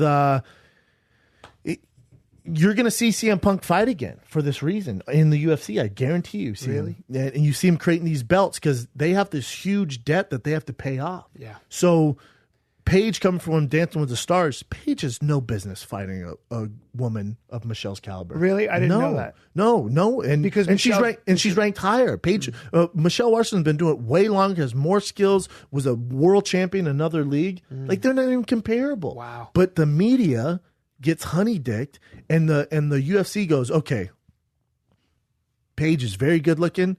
She's tough enough. Let's put all our eggs in that basket. Mark, put her on Dancing with the Stars, and now people want to see her fight. Yeah. So I think the public, it's their job, if they want, whether or not to buy into this marketing game that the UFC is doing, because it's honey dicking at its finest. I can't think of a better word. I know I keep saying honey dick, but you're not getting the best foot forward from the UFC. Yeah. What you're getting is the best foot forward as far as selling tickets. Well, you're now. getting entertainment, right? So the emphasis is more Like on Mickey Gall entertainment. versus Sage is a fun fight. Yeah. That should be on the prelims. The reason it was a fun fight is I just wanted to see what Mickey Gall would do with a kid like Sage, who's, a legit UFC fighter and very, very athletic. I didn't realize how young Sage was. Legit's Man. a tough, That's a young guy. Legit man. compared to who? Yeah, well, he's so young. You give him time. Give Sage time. That's not the way the UFC works. Right. There's no time. Time is not on your side. Time. You don't have time to develop. You don't. And I think Mickey is doing a great job. The way he's calling out. He called out Dan Hardy, which is it's a stretch, but he's doing a good job calling guys out and getting these fights. Dan Hardy? Mm-hmm. Dan wants to fight again. Oh. So he's he's trying to get the biggest possible, easiest fight, biggest name. Mm-hmm. I respect that. He has good grappling skills, but if he fights a legit 170er in the UFC who's a vet, he's gonna have his hands full. Right, he's not at that level yet. Right. Remember, he signed with only 2 fights. Mm-hmm. Yeah. So you're not, and it's not a matter of those guys having hearts or anything like that. And I hate the toughness stuff. I hate to tell you guys, anyone who stepped foot in the UFC in that octagon is tougher than anyone you know. Tough as shit. So just to keep saying, you can tough, no. tough, That's not no. But you can know. also say, but then there are fighters that have this extra backpack there is a difference in fighters. Some fighters are just they just are ridiculous. They're just, and maybe it's self-destructive, but they are going to die before they quit. Right. So Tim Elliott is an example of that. He's just, when I think of him, he's just so ridiculous. Demetrius Johnson didn't have that choke in the same way. I'm just saying. I mean, I guess we can do levels of toughness, but the thing is, if your only attribute is toughness, tough, yeah. Everyone's tough to get to that dance. Yeah. Hate to tell you guys. And also, you can't use that adjective to label someone as tough. But a left hook to the jaw or a choke is not, no matter how tough you are, you're going to go to sleep if it's used the right way. And I hate to tell, if you think toughness is find it till you go to sleep, that's not tough. Some would argue that's stupidity. Mm-hmm. That's stupid. It's over. You're caught. Well, let's just go to sleep. Right. Okay, doesn't matter. Right. It's the same result whether you tap now or there. It doesn't matter. And depending on the level of the guy on your back, it really doesn't matter. Well, I always talk about how much because with Paige, the very first thing, and some of the biggest analysts in the game go, God, they don't congratulate Michelle Waterson for this amazing job destroying her in her hometown. They go, boy, did Paige fight that? She's so goddamn tough. Yeah, true. Yeah. If that's your number one comment on her, the skills aren't there. They're just not, and it's not her fault. I like Paige. She has a huge future. She has a huge future. People go, oh, well, you said it's better for the sport if she wins. It is. Not based off the UFC's entertainment model, it is. Not based off skill-wise. Michelle's so much more skilled than her, it's not funny. It's very evident in that fight. Mm. Well, also, I've always admired fighters that don't get hit. That's why I love Floyd Mayweather, and he takes a lot of shit for not getting hit or not engaging, or they say taking pot shots. Meanwhile, he doesn't get touched. And the last time I think I saw him get hit was by Sugar Shane Mosley in all his fights. And he some of the best in the world. He got hit by Ortiz. Yeah. But I mean, at the overall, this It's guy boxing doesn't take too. punishment. It's boxing too. Yeah. But guys who can avoid that. I mean, Anderson Silva for a long time avoided getting hit. Great fighters like that who are able to do that. You know, George St. Pierre for a long time. I mean, he was a very cautious fighter. After he got knocked out by Matt Serra, he changed his style. He was a very cautious fighter and would find your weakness. And you're saying you like that? I do. Well, I think it's smart fighting. I think it's a smart way to fight. I think if you're really tough, like you could use an example like Chris Lieben is tough. He had a great chin. He would take a lot of punishment. He didn't have a lot of skill. There you go.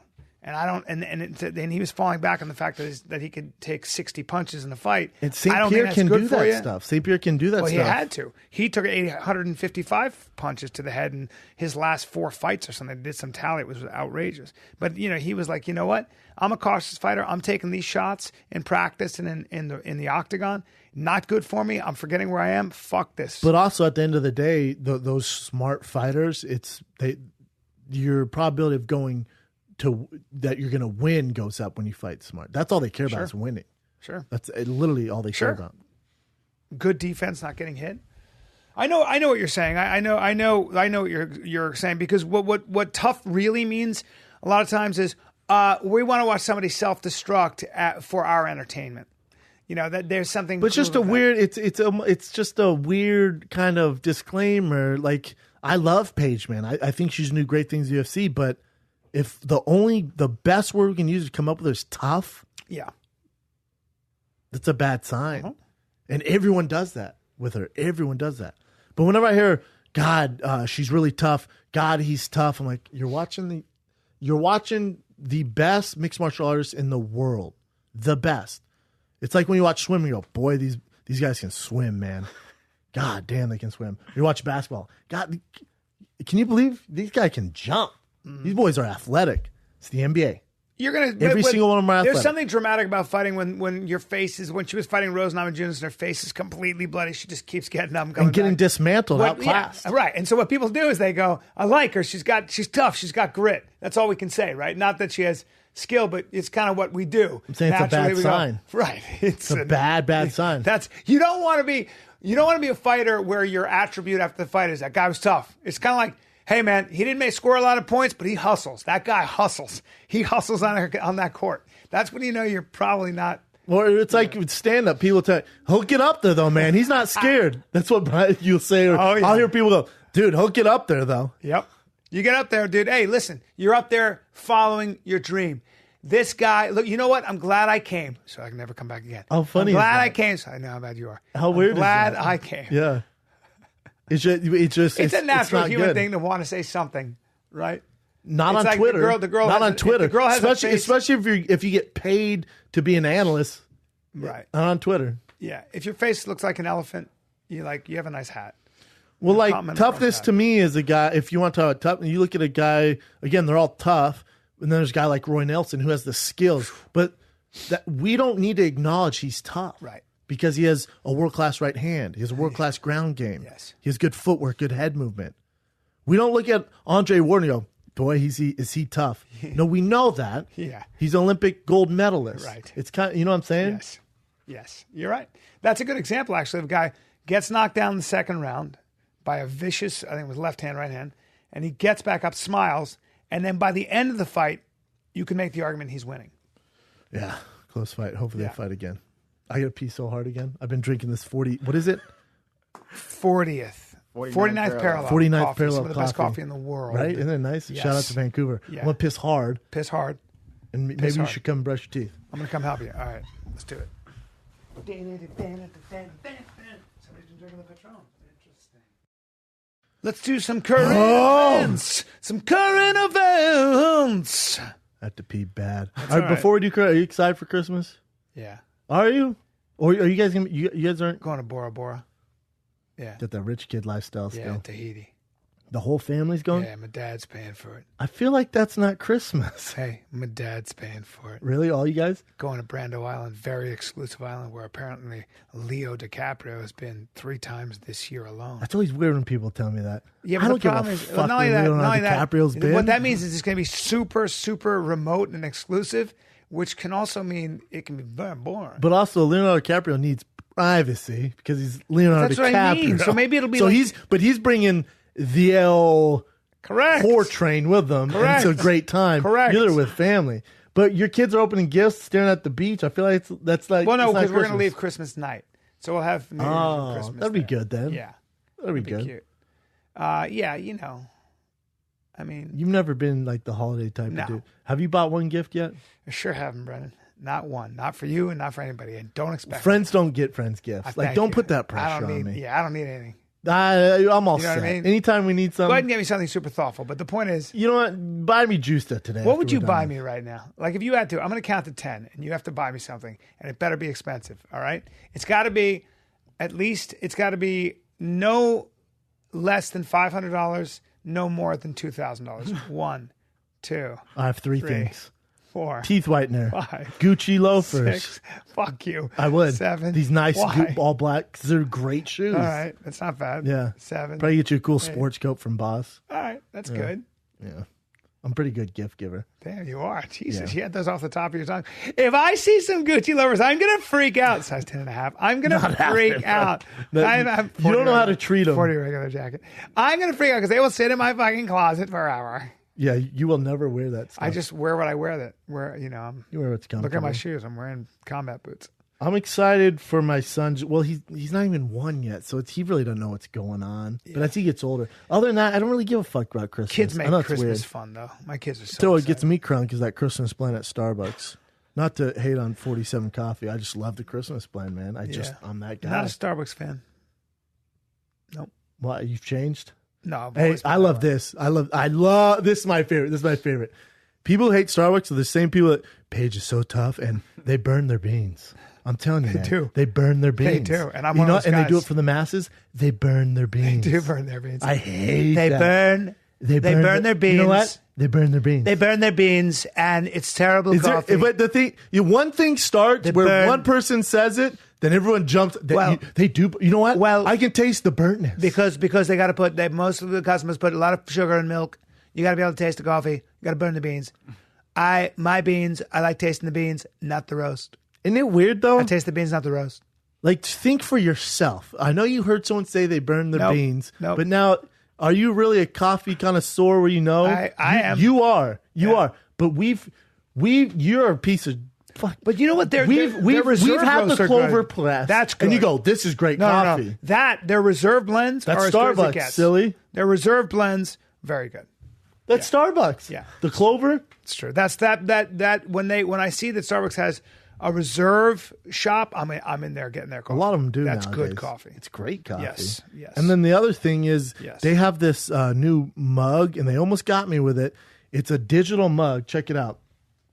It has you twist it, and it has a little digital meter on it. You can go to 140 degrees, 170 degrees. It keeps your coffee warm, and you can mess with it, measure it, or like do the temp from your phone. From Damn, Bluetooth. That's crazy. I know, right? I was like, damn, I want this. $150, first of all. $150. So I was like, all right, you know what? I drink so much coffee, I'll splurge for this.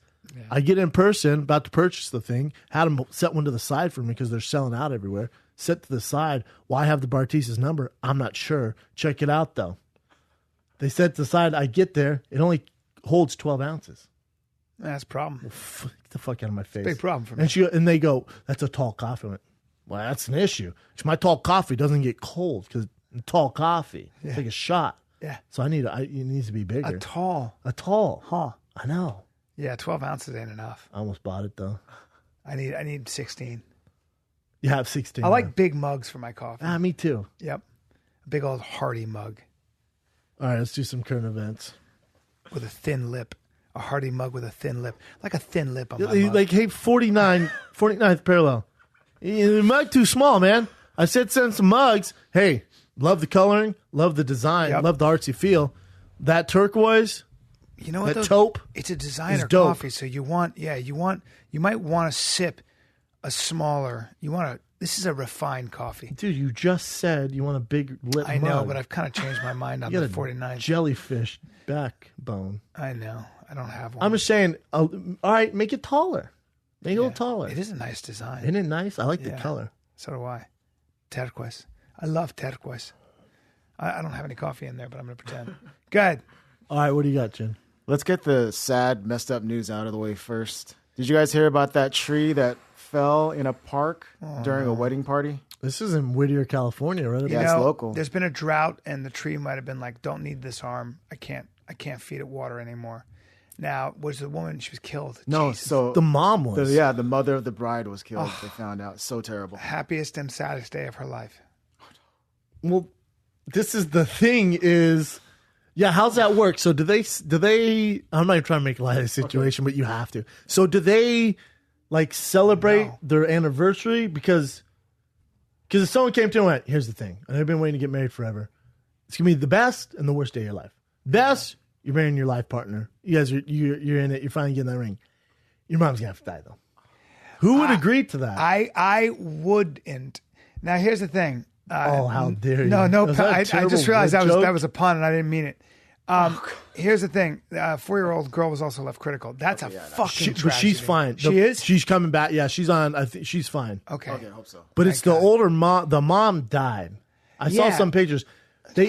But I guess they're saying like it gets real dry there, and then when it rains, these trees are known for falling over. Don't get married in the rainforest. Well, there are a lot of jokes you could make that I want That's to. not a- But I'm not I mean- making one. And maybe the tree was cheap. Listen to me. No. It's horrible. Can you think? It's so awful. Think of a little girl. She's been wanting to get married her entire life. Yeah. And like obviously your mom, all that It's thing. crazy. And then what are the odds? A fucking branch that weighs a jagillion tons falls on your mom. Yeah, it's if awful. you wrote that in a movie, people are like, this is some bullshit. That would never happen.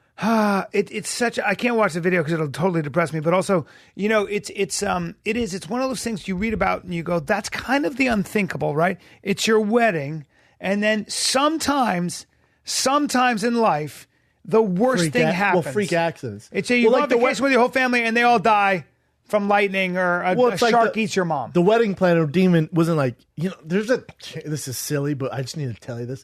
There's a chance that if you get married underneath the tree, that giant branch, I know it looks like it's been there for 1,000 years. It has. Yeah. It could fall down and kill your mother. I got married under a tree. So you sure you want to do that? I got married under How many people an get oak tree. How many people? Yeah, of course. Right. Standard. You know what shit. it is, dude? It's standard white people shit. Roll the dice. Roll the dice because chances are it's not going to happen. Oh, that's right? 1 in a billion. It's 1 in a billion. Maybe, I don't know. Marriage deaths. But I mean, God dang it! I heard another one. No. Someone told me about this.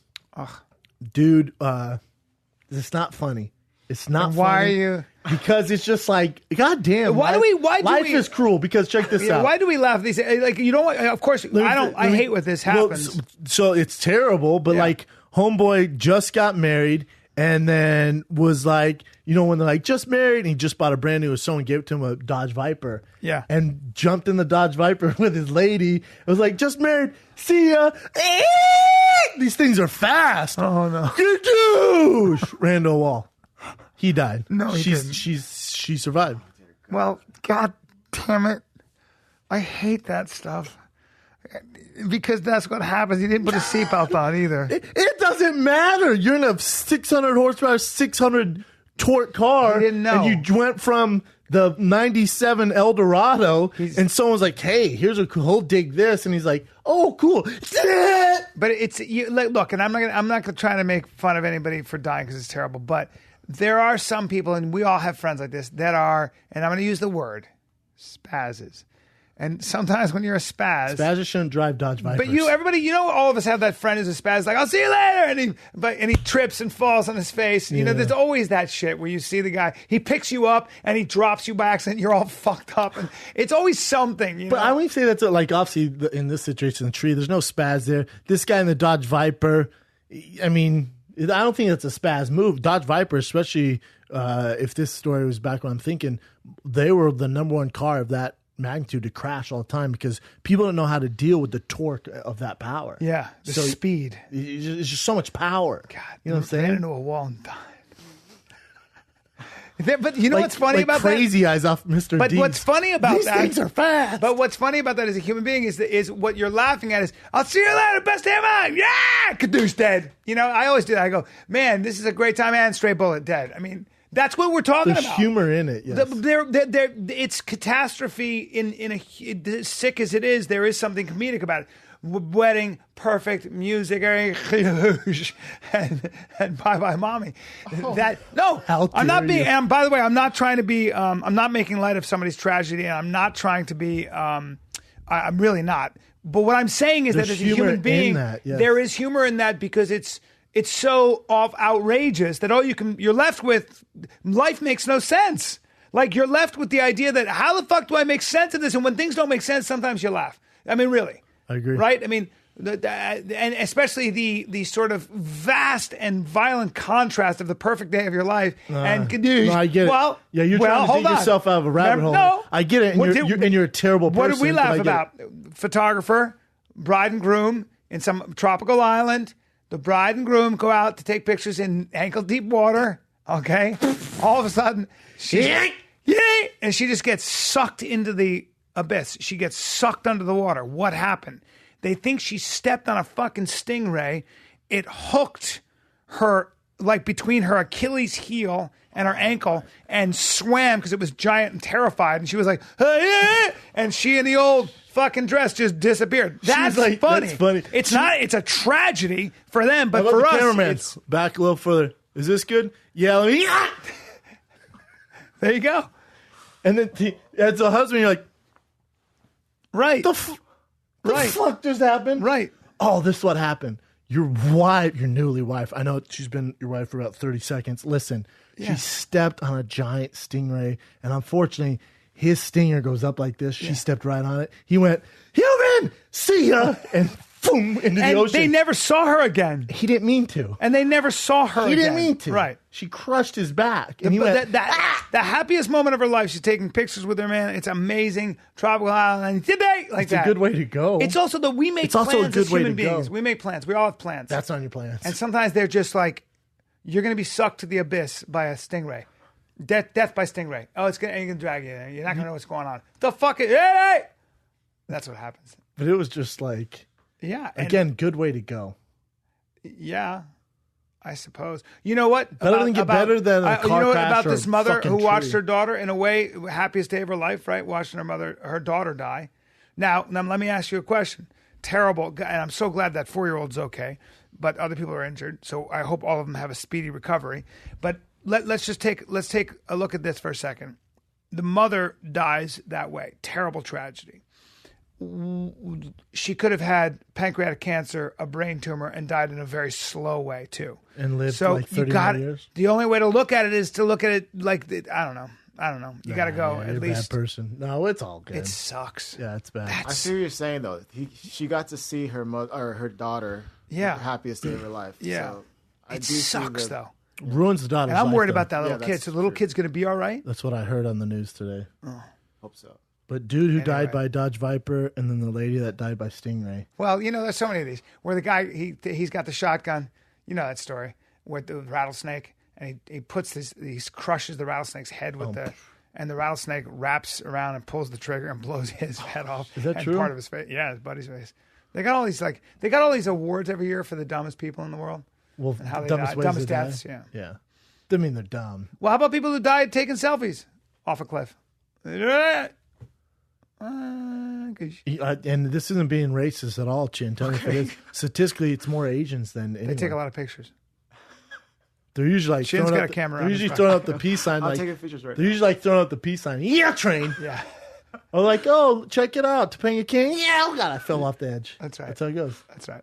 That's true. Look into that stat.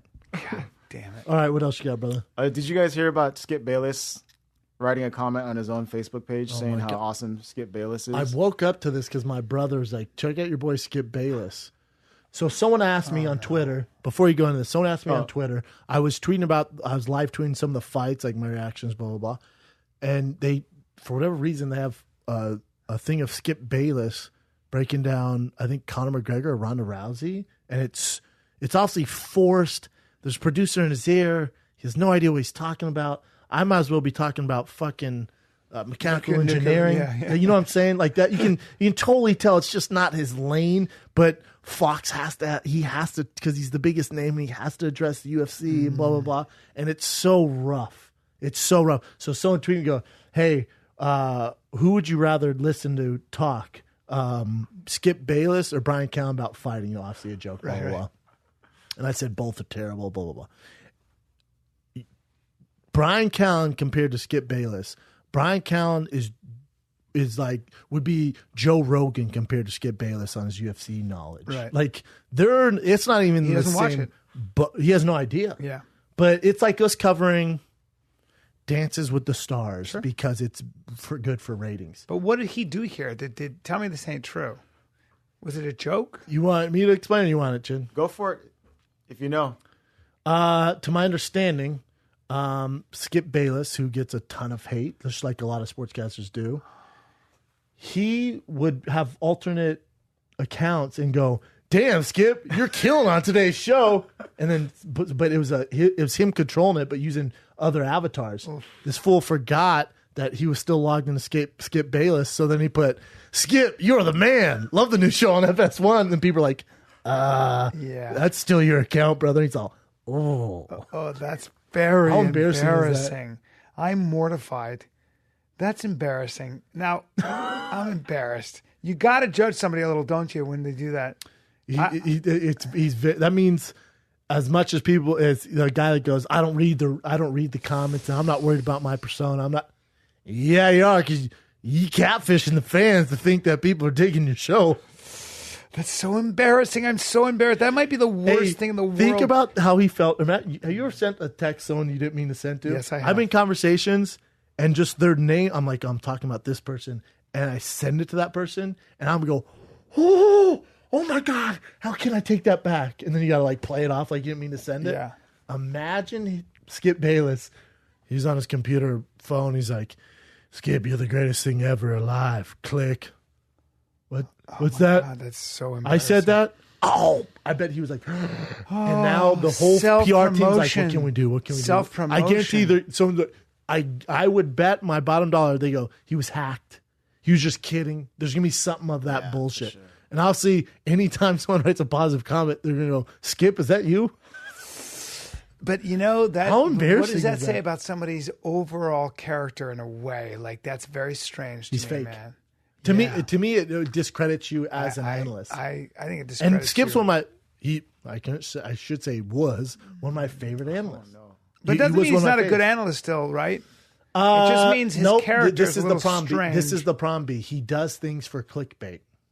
And then I can't take you serious. Hey, that's interesting. Because you're doing things to get a rise out of the public. Wow. So Does that make sense? So you're more interested in your own image than you are in the actual facts and analytics and stuff like that. And I think and when you see this, you got to believe that. Because as a journalist, and he was, a Dallas journalist, all this forever sport, and that's your thing. Like I say a lot of emotional, I have a lot of bias, I say a lot of outlandish shit. That's me. I'm not a journalist. But you don't lie. But also, I have my opinions. I'm not a journalist. I don't fact check. I do what I think is the way to go. I don't do anything for clickbait. I talk about who I want when I don't have a producer in my ear. With him, it's a little different. But that's lying, and also that's being fake. It's also it's called being vain and lying. And I think those are two of the 7 deadly sins. He's also 60. There's a reason vanity. Also 60. That's why catfish accounts on Facebook. But why do you think I talk about like where I'm not going to do the things like get on TRT? Because what happens is if you get too guarded of your image, your look, you fall into these traps, man. You gotta, I don't know. But Skip Bayless, he's one of the best. To do that. He's one of the best there is. He's making $9 million a year from Fox, or whatever it is. God. Why do you need to come up with fake catfish accounts just to make sure that some people like you? He doesn't, but I guess it's a deep insecurity, right? Insecurity, and some people are saying that it could be his social media person accidentally doing that. Whoever's in charge of his social media. But see that's giving him a pass because I know, that's why that's giving him a pass because we know a guy. What we do know is Skip controls his Twitter. That's what he controls his Twitter. It's so easy for people to go, "Oh, my bad, this guy does it." So you're telling me you're not aware that same gentleman had fake accounts posting? Why would he do that? Whose idea was that? You're not aware if he bought you millions of followers? You have no idea. But you run your Twitter. You know what I'm saying? Like, there's too much evidence here where it's like, come on. He needs to just be like, listen, I get hated on so much. I do these as a fake persona. I don't know. But I've had people offer to buy me followers before. Like, they have those services, like, I can get you such and such, and I don't who do you, really, like people online? I get online and stuff. I know there are services. I know for comics, some comics use it, where you can buy followers. Like, you can, I don't know, they do these things. But to Twitter and Instagram these days, as far as I know, they sweep those fake numbers. They have an algorithm that sweeps those fake accounts. Okay. Yeah, man. It's embarrassing. That's very embarrassing. What can you do? I don't know what you can do. Just wear it. Just fucking wear it. That's so worrisome when you do something like that. It's like, but he's gone down a weird road. Like he's always been a supporter of Tim Tebow, which I love, and he's always stuck up for him. So I won't say that's clickbait. Like you can like a guy, I'm like, no, I hope he gets it done, blah blah blah. But then when he came to Fox, and this isn't me hating on our old employers, this is me addressing Skip Bayless as an analyst. Then he, like with Conor McGregor, he'll go, he'll knock Floyd out. One thing I know is Floyd. What are you doing? Yeah. Who in that production meeting Saying told you to say this stuff? Yeah. Skip, that's not. Tell me about that's the Dallas. Not you. Skip, tell me about the Dallas Cowboys. Yeah. Tell me about the NFL. Tell me about the insiders you know as far as Dax Prescott, all that stuff. What are you doing right now? Yeah. I know Fox is with the UFC. Dude, you at least got to watch, do your research, do something. That's. What are you doing? That's where it's you so lose fake. credibility. Why are you doing a UFC breakdown? What are you doing? And I'm not saying you can't mention your lane. Look at me. I'll talk about it whatever the fuck I want.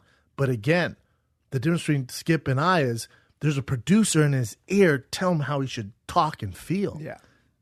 Well, that's insane. But there are certain things that are very like I remember when Steve Renazizi was on Howard Stern talking about why he had lied about being in the buildings in 9/11. And that had to have been very, that's way worse than what Skip I know did. Steve pretty well. And I've known him for many years. And that had been the most embarrassing thing of all time. And he said, like, he told somebody that, and the bunch of people came up and he goes, he was in the towers. And Steve said, I got about 30 seconds before I tell this guy that I'm lying. And he never did. And now he had to wear it or be the weird dude who just happened to have made up a story. I feel like he ran with it, though. That's the issue. Yeah. Well, because then he went around doing interviews about it. I mean, either way, you just got to be very. But then what was that headmaster? You just got to be up front. Then you just got to be who up was front. the dean of the school who was? They caught him on video. He's the dean of the school. I can't remember.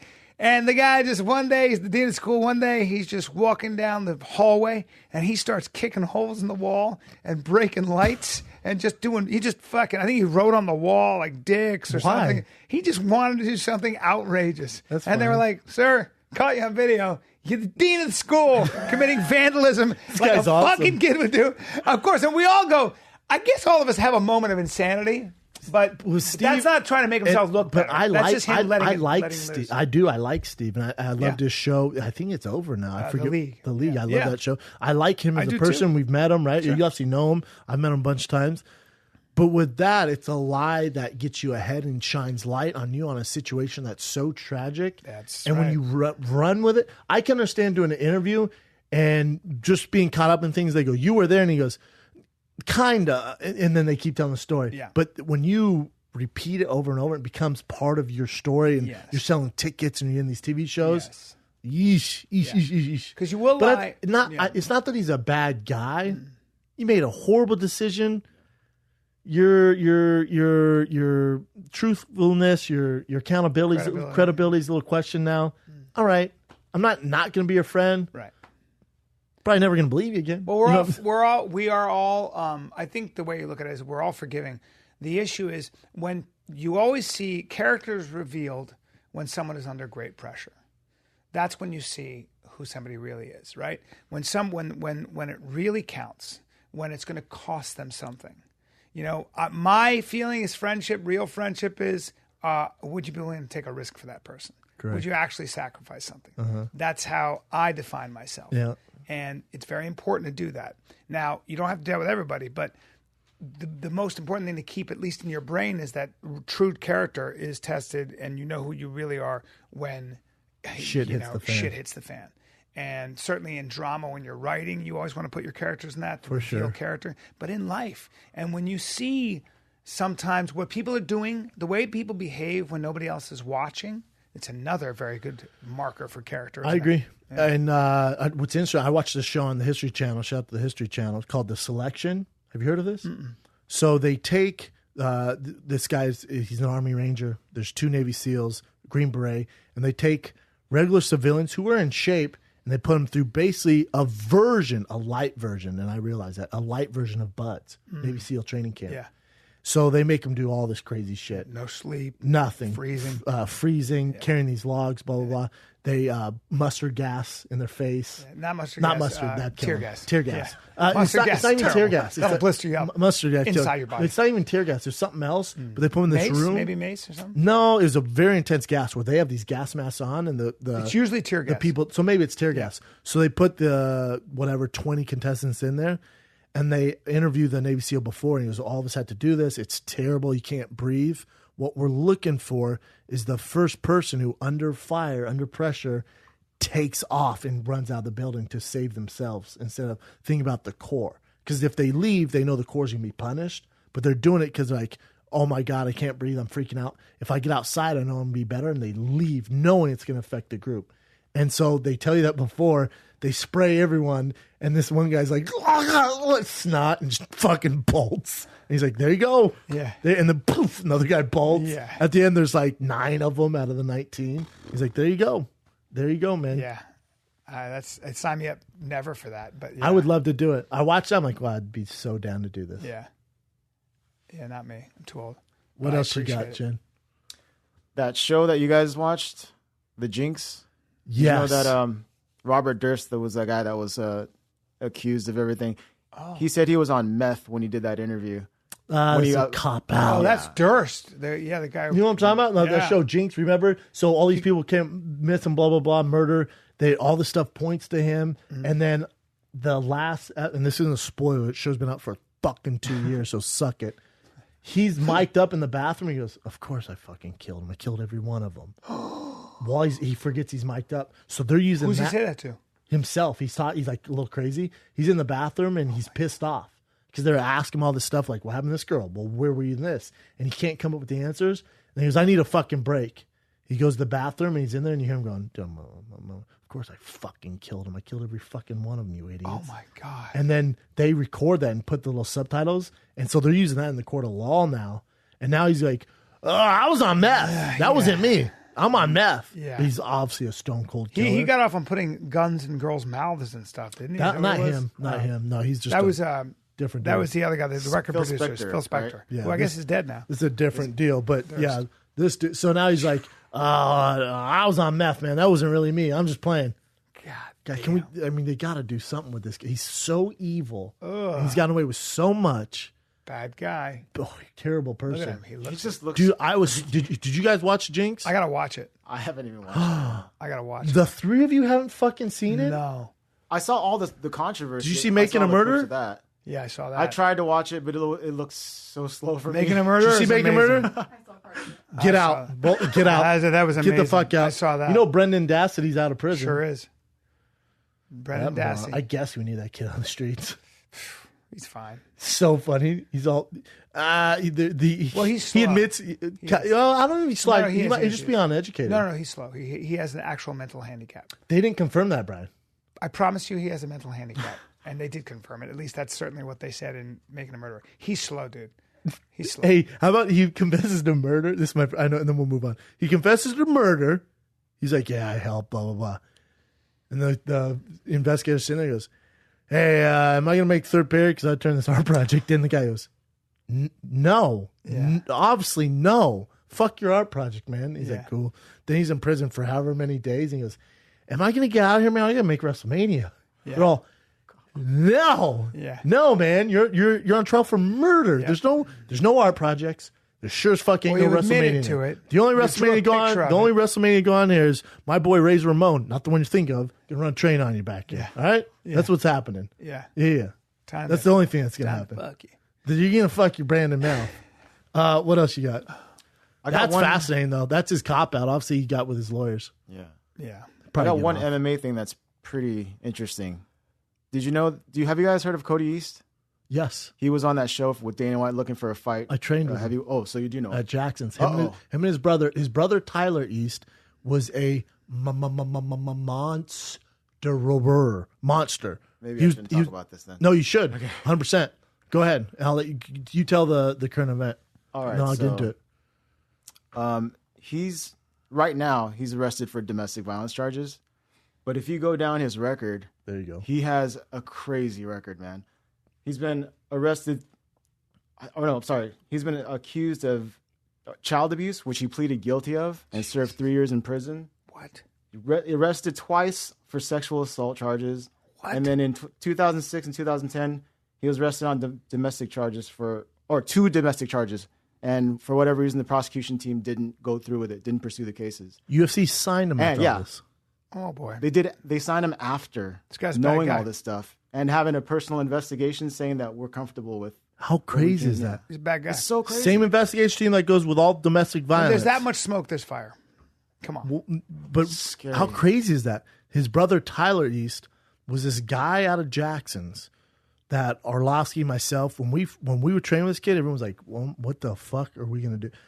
I remember I was getting ready for Noguera, and I was supposed to train with Arlovsky. Me and him were going to spar 5 rounds. And Greg goes, go first with that kid. Never seen this kid, nothing. But he's been in the gym for, I don't know, probably an hour before me. Get ready to go. Nice sweat, glistening, pupils like this, full of energy. I'm like, the fuck? He's young, man. Maybe 20, 19 at the time.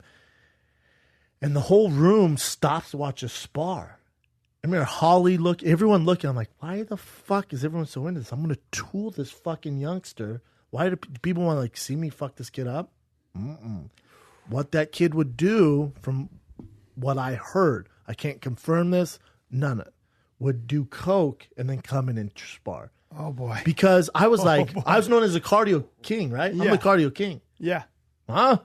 I would take him down or try to, and he would pop up like a fucking armadillo. Douche! And then I'm like, Jesus. how's he never tired? What is Armadillos going don't on pop here? up, but like use another animal. But I know what you mean. Oh, like you never a seen monkey. them Denver Maybe not. armadillos? Maybe the ones in Denver. Yeah, they drink Red Bull and they're fucking they just crazy. pop up. Yeah, Hey, yeah. On you. Yeah, yeah. Yeah. But I'm telling you, man, I was like, what is going on here? And then I'm not gonna say the name of the gentleman, famous fighter. Like when he ever there's something like this, he does coke. So they want to see how He's a good cokehead, coke and I think works. he's been suspended for coke. He tests positive for coke too. And he would just go. I'm like, why is he so sweaty? Why is he so excited? It's 7 a.m. We're gonna spar. But he was the guy who would throw in his brother's. I would spar with his brother. They'd throw spinning elbows, spinning heel. It was a war. They didn't wear headgear. They were nuts. But I remember like this kid Tyler. Before I know him, I'm like, why is he not in the UFC? His police record's insane. Obviously, his brothers do. What's up with these two brothers? Tough, Dangerous guys. tough Obviously. customers. Yeah. Tough customers. When I saw UFC sign, I'm like, how desperate are they for talent right now? Why would you even risk it on that guy? Hey, I heard Ray Wright's looking for a job. Is he next? It's scary when you guys got want to sell tickets. What do you want to do? It's scary when you got a violent criminal mind and you're that skilled and that physically gifted, right? Very scary. Big guys, right? Cody nowhere near as gifted as brother Tyler. Bring up Tyler. Let me see. Big dude. Big dude. Both of them were stud wrestlers in high school too. But just probably a rough family life. Always nice to me. Great guys. Right. Like I said, I want to just coke to the gills, and I couldn't figure out. Scary as hell. Good Lord, they look. Oh Jesus, that's him. That's him. Yeah, he just Tyler looks, the Beast. He looks like the albino killer. Look at these guys. I'd hate to be on the receiving end of the Nightmare to violence. train with that kid, man. Does it say what he's doing Dude, now? he looks like he's dead behind the eyes, man. And I remember Arlovsky would get so mad because this is the kid who would throw spinning elbows and spinning back fists. And he's like, what the fuck are you doing? Jesus. Last fight was in October this year. So yeah, he's fighting. But look at he went on a fucking run there. Oh damn, yeah. That's nuts. Like I said, they were very nice to me. Always nice to me. Maybe he was just on hella caffeine and those people were lying to me. Who knows? He was a monster to deal with. Rape charges. Me and Arlovsky were like, fuck. And you know what? My 6'5", 247. My coach went into Greg Jackson's office, was like, Brendan's not working with that kid anymore. And Greg's like, why? He's good rounds. He's like, he's going to cut him because he's throwing elbows, spinning. I mean, insane shit where like pros don't do that. Wow. So the room was stopping to watch because they knew how wild he was. And I obviously was coming off that huge knockout of Crow Cop. So they wanted to see how Cody would do with a guy like me. My coach, that we sparred that one time. And then after that, I was like, fuck. Then I went with his brother. I'm like, Jesus Christ. Man. Just wild, wild dudes. Unbelievable. Wild dudes, man. Like I said, always nice to me, though. So I like them. But with that, child abuse and child rape. abuse can't be my friend. Child abuse and rape are two things I child can't abuse, really, rape. Yeah, you can't sit at my table, right? That's on my top 5 list. You can't sit at my table. No, and I got to get a gun when I'm around you because you're a big, powerful guy. I don't know what to do. Yeah, it's scary. What do you got here, brother? Keep my boy Brendan Schaub close to me. Maybe you can shine some more light on this. Good luck. Yeah. You know this guy Christian McCaffrey? I do know him. He trains with the great and wonderful Lauren Landau. He's a kid. Obviously, his dad's Ed McCaffrey, the all-time Denver great, Ring of Honor great, Super Bowl winning Ed McCaffrey, number 87 for the Denver Broncos. This is his son, Christian McCaffrey. Freak. Really? Heisman hopeful. Last year, I think, finished 3rd or 4th in voting. White boy running back. And we see a kind of a trend now where these big name guys like Christian McCaffrey, Fournette for LSU, they're not doing the bowl games because they don't want to get injured because they want to go to the NFL. And people are giving so much shit. What was the story? I'm assuming is them getting so much shit for it. The fans are upset. Yeah. Well, you said it was a trend that's coming up now, right? So the big story is the fact that he's even skipping the Sun Bowl at all for this. So, but those people are mad. Remember, Christian McCaffrey owes you nothing, and he has everything to lose. Yeah. And also, it's the Sun Bowl. Yeah. If it was a national championship, you're going to see him play. If it's a BCS game, you're going to see him play. If he's in the BCS playoffs, he's going to play. It's the fucking Sun Bowl. No one cares. Really, who's going to tune in? Not to mention, imagine, this kid hasn't made a dime off the University of Stanford. Not a single penny. So what's he supposed to do? Play in that game that means nothing to sacrifice his potential NFL future? Yeah. That's a good example of that guy was in the top 5 picks, went down to number 32. Oh, big time. Big time. They're talking about, I'm assuming the linebacker from Notre Dame? Yeah. Why would you ever, like, you have one shot at this. But the fans are like, hey, we need to win the Sun Bowl. You fucking know it. You're letting the team down. Nah. Guarantee that most of the teams like, yeah, I get it, man. We're in the Sun Bowl. Sit it out. And you're going to get drafted in the NFL. He's on Mel Kiper's top, I think, 30.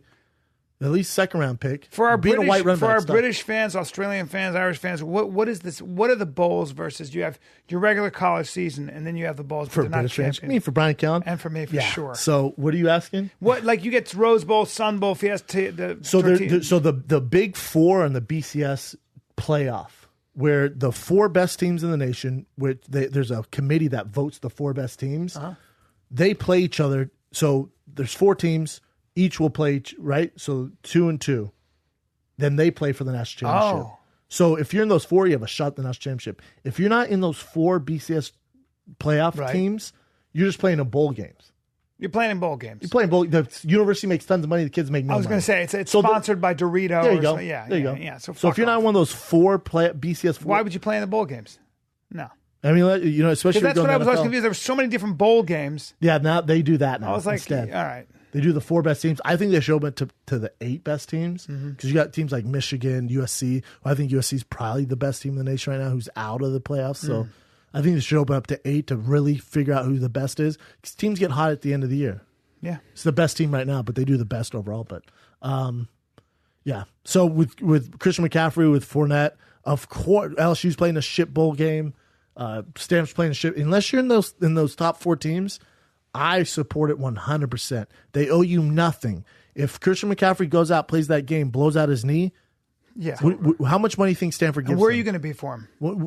Those fans, how much money are you going to pay for him to make sure he's set? Yeah.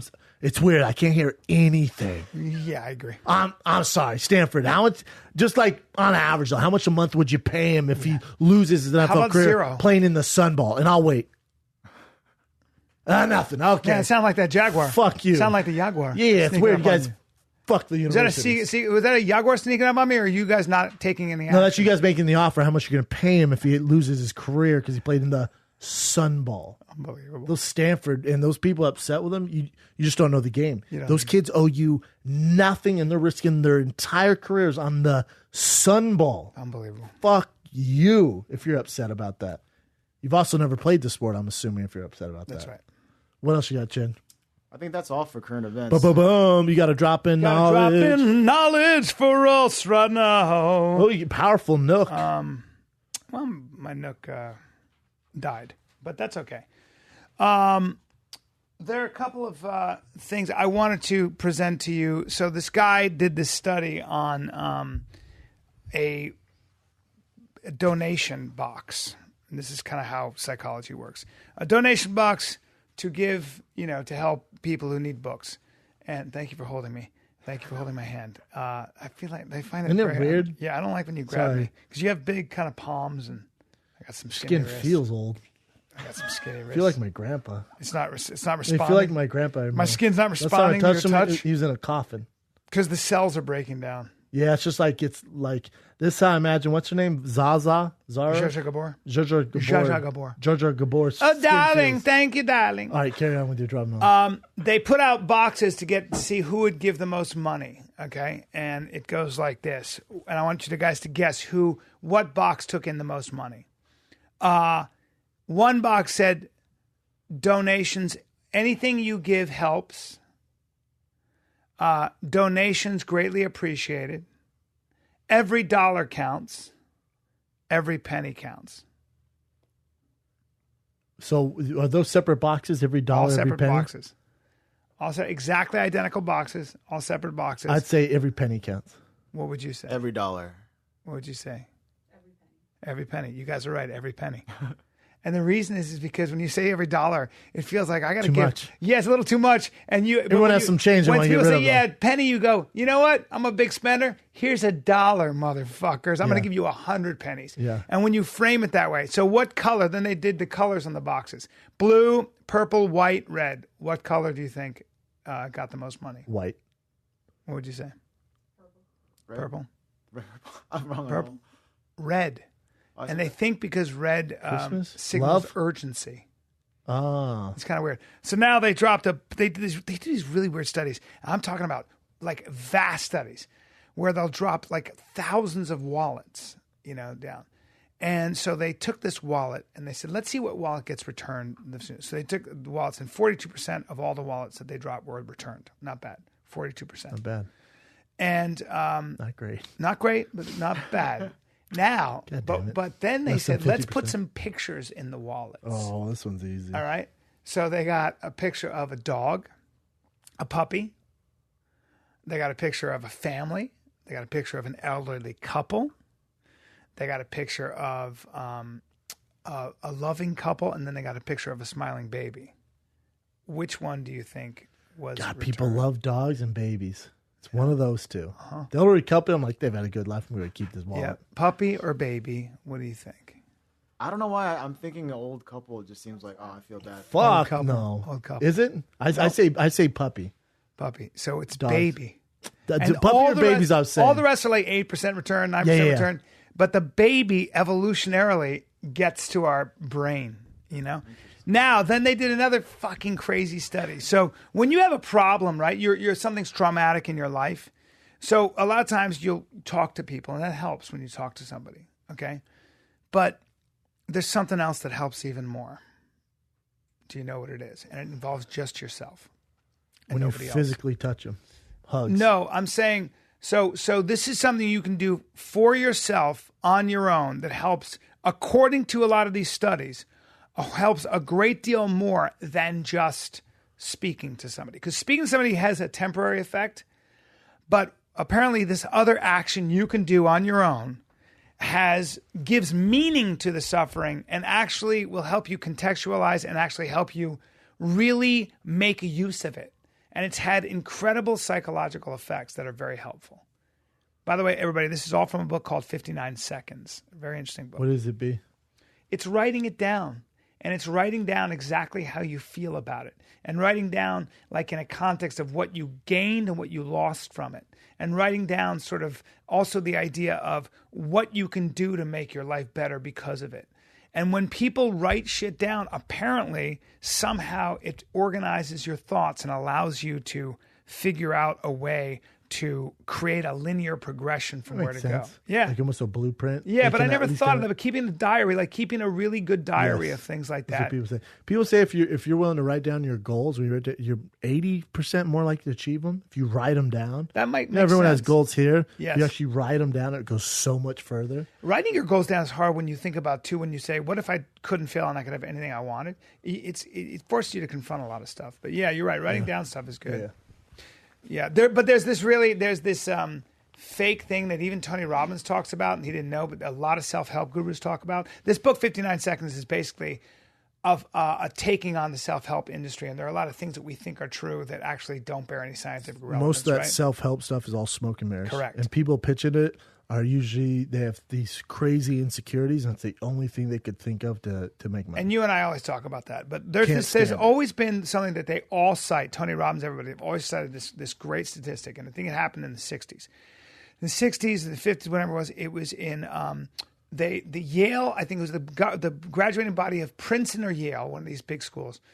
And 3% of the students had actually written down what their goals were and knew what their goals were.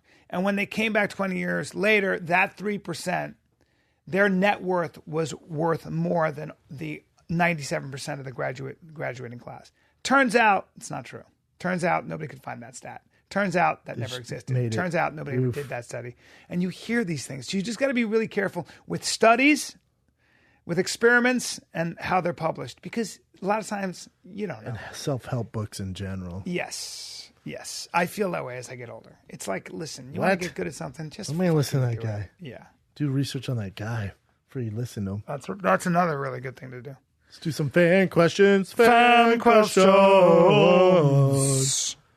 Palm6177 is asking, what are your thoughts on John Jones's live Instagram feed this morning? If you don't know, this morning around 7 a.m. Eastern time, 2 random girls were on John's phone using his Instagram live feed. Damn. Couple 1-2 ho-hos. Look, man. You talking about John Jones doing John Jones things? I ain't saying shit about that. What else is in the news? A tiger ate flesh. Is John Jones doing? You know what? You mean beautiful girls like him? And you know what it is? You know what it is? John Jones ready to fight. John Jones ready to fight. To me, John Jones ready to go. John Jones is the baddest man on the planet. I love hearing that stuff. If he wants to have a good time at 7 a.m., couple random girls, I ain't saying shit. Keep my mouth closed. Means he's ready to go. I got nothing to say about that. So there you go. I don't see it anywhere online, though. Married with 2 kids. Yeah, I wonder if it's real. 2 white strung out chicks. Shut up. Yeah, so who knows? But he's asking that question. I'd have to see it, confirm it. Hopefully that guy's not trolling. Yeah. But also, and what other news? A whale jumped out of the water? What else you got? That's very funny. A tiger was eating meat at the zoo today. Crazy. A whale breached the water. Crazy. What else you got, Chin? Yeah, Anthony Foreman 96. Will y'all ever do a Fighter and the Kids special and release it to the fans? Fuck yeah! I'd like to. I would like to. That's the plan. I just got to get everyone else on board. Cool. Next one. Yeah. Max Hammond 02. This is regarding your comment on the rugby thing that you mentioned last, I think, 2 episodes ago. What do you think of rugby? As a player, I was disappointed to hear you reject rugby players' athleticism so swiftly when talking with Frank Mir. I forget what I said, but I think we were talking about the NFL, like rugby, and I'm sure to the NFL. And I'm sure there's phenomenal rugby players who are athletic. Compared to NFL players, it's a different athleticism. They're not more athletic than NFL players. Jerry Jones, the Dallas Cowboy, for years has tried to bring over those top rugby players in the NFL. They just don't make it. Think about homeboy who I love, and I root for him for the 49ers. Forget his name, but he was a baller over in New Zealand. Just a guy. I mean, he returned some punts, and I think he got cut halfway through the season. It's just a different game, right? Yeah. But I mean, I've immense respect for those guys that play rugby, and I think they're actually tougher than football players when it comes down to it. They're not, athletically though, if you put rugby's top 10 players against the NFL's top 10 players athletically in a combine, and there's nothing wrong with it. It's just different athleticism. Cool. So Adam Mearn's asking, when is Bryan or Rogan going to take you, Brendan, hunting? And I think that could make an awesome story. And you guys coming to Calgary soon? I just text Rogan yesterday about when we're going hunting next because I need some game meat in my freezer. And he said, we need to take you hunting, my friend. I was like, I just fucking said, when are we going hunting? We need to take And he goes, I got a bunch of elk I can give you. I go, what? Hey. Trying to kill my own stuff. Yeah, man. When are we going hunting? I can't get a straight answer. And I even said, let's go to Arizona. He goes, tough to get tags in Arizona. Well, use your pull. I'd be down to go with them. It would have to be the right time, and I'm not going for I simply don't care to go for a long time. It'd have to be 2 days, maybe 3 days max. From a helicopter. Well, no, I'd be if 3 days I'm in. Longer than that, I'm not into that much. But hearing Rogan's podcast with Steven Renoa? No, not him. Those don't do it for me. Jordan Peters? No, not a hunter. Cameron Haynes. No, God damn it, shut up. Cameron Haynes does help me with hunting as far as makes me want to do it.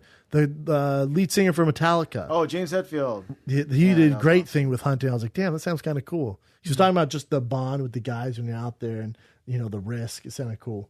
I heard his famous strength coach, Charles Poliquin, talking about, he only eats game meat because, it's grass-fed and it has a lot of omega-3s. He's a freak.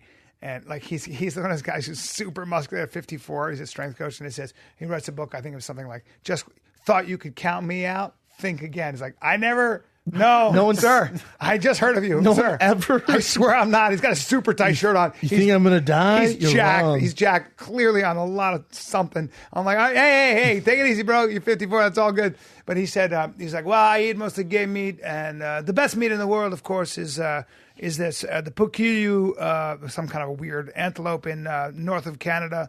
And the reason they're so amazing is that they run from wolves most of the day, and they eat grass that's taller than their body. So the meat has a lot of glycogen in it. So it's kind of like a sweet fudge, And I was like, well, how do you get it? And he goes, well, I mean, you have to get them from a helicopter. There's no way to find them. You have to shoot them from a helicopter. It's like, well, sir, and you can't trade it anywhere. There's one place in Montreal. What the fuck are you talking about, man?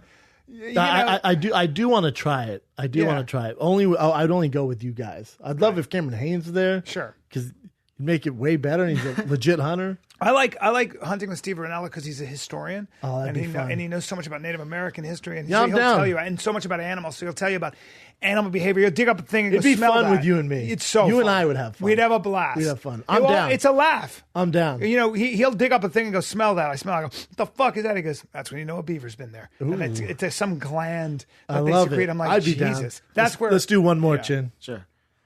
JSizzle6051, did you guys see the video of the guy in the mall in Amarillo telling kids Santa wasn't real? Any Sure thoughts? didn't. I didn't see this I'll either. punch that guy in his fucking face. How about that? So was he just running around the mall going, Santa's not real? To kids, apparently. Because that's pretty easy to solve. I just go, honey, that guy's crazy. Don't listen to him. Santa is real. That's right. That's a pretty easy case to solve. I took to kids in the mall because it's against God. He doesn't look crazy at so all. he's a preacher. He doesn't look crazy at all. His teeth aren't similar to yours at all. That's a crazy tooth. He's got one sharp tooth that is really trying to get him. That tooth looks like his head. They got to be the definition of a loser. Well, you think he's went to a screaming. mall to scream at kids like Santa's not real? I took Tiger to get pictures. Well, obviously Joe was dying to take Tiger to get pictures with Santa. Right. Ever since I was a kid, I was been a little creeped out about the whole grown men dressing as Santa and kids sitting on their laps. So I was always a little, we put holiday sweaters on. I was always, I don't know. I was like, all right, this is what this guy does. But he was nice. He was nice. This guy, I want to kick him in his fucking knee. Yeah, don't acknowledge my story at all, Brian. It's all good. This guy sucks, though. Wait, I'm sorry. I wasn't That's listening all because good. I was I'm not going to say it beating again. him up. You're not going to do shit to that guy, ever. Nothing. You're going to do nothing. I was fantasizing on beating him up. I know, but that guy would bite you with his penguin teeth.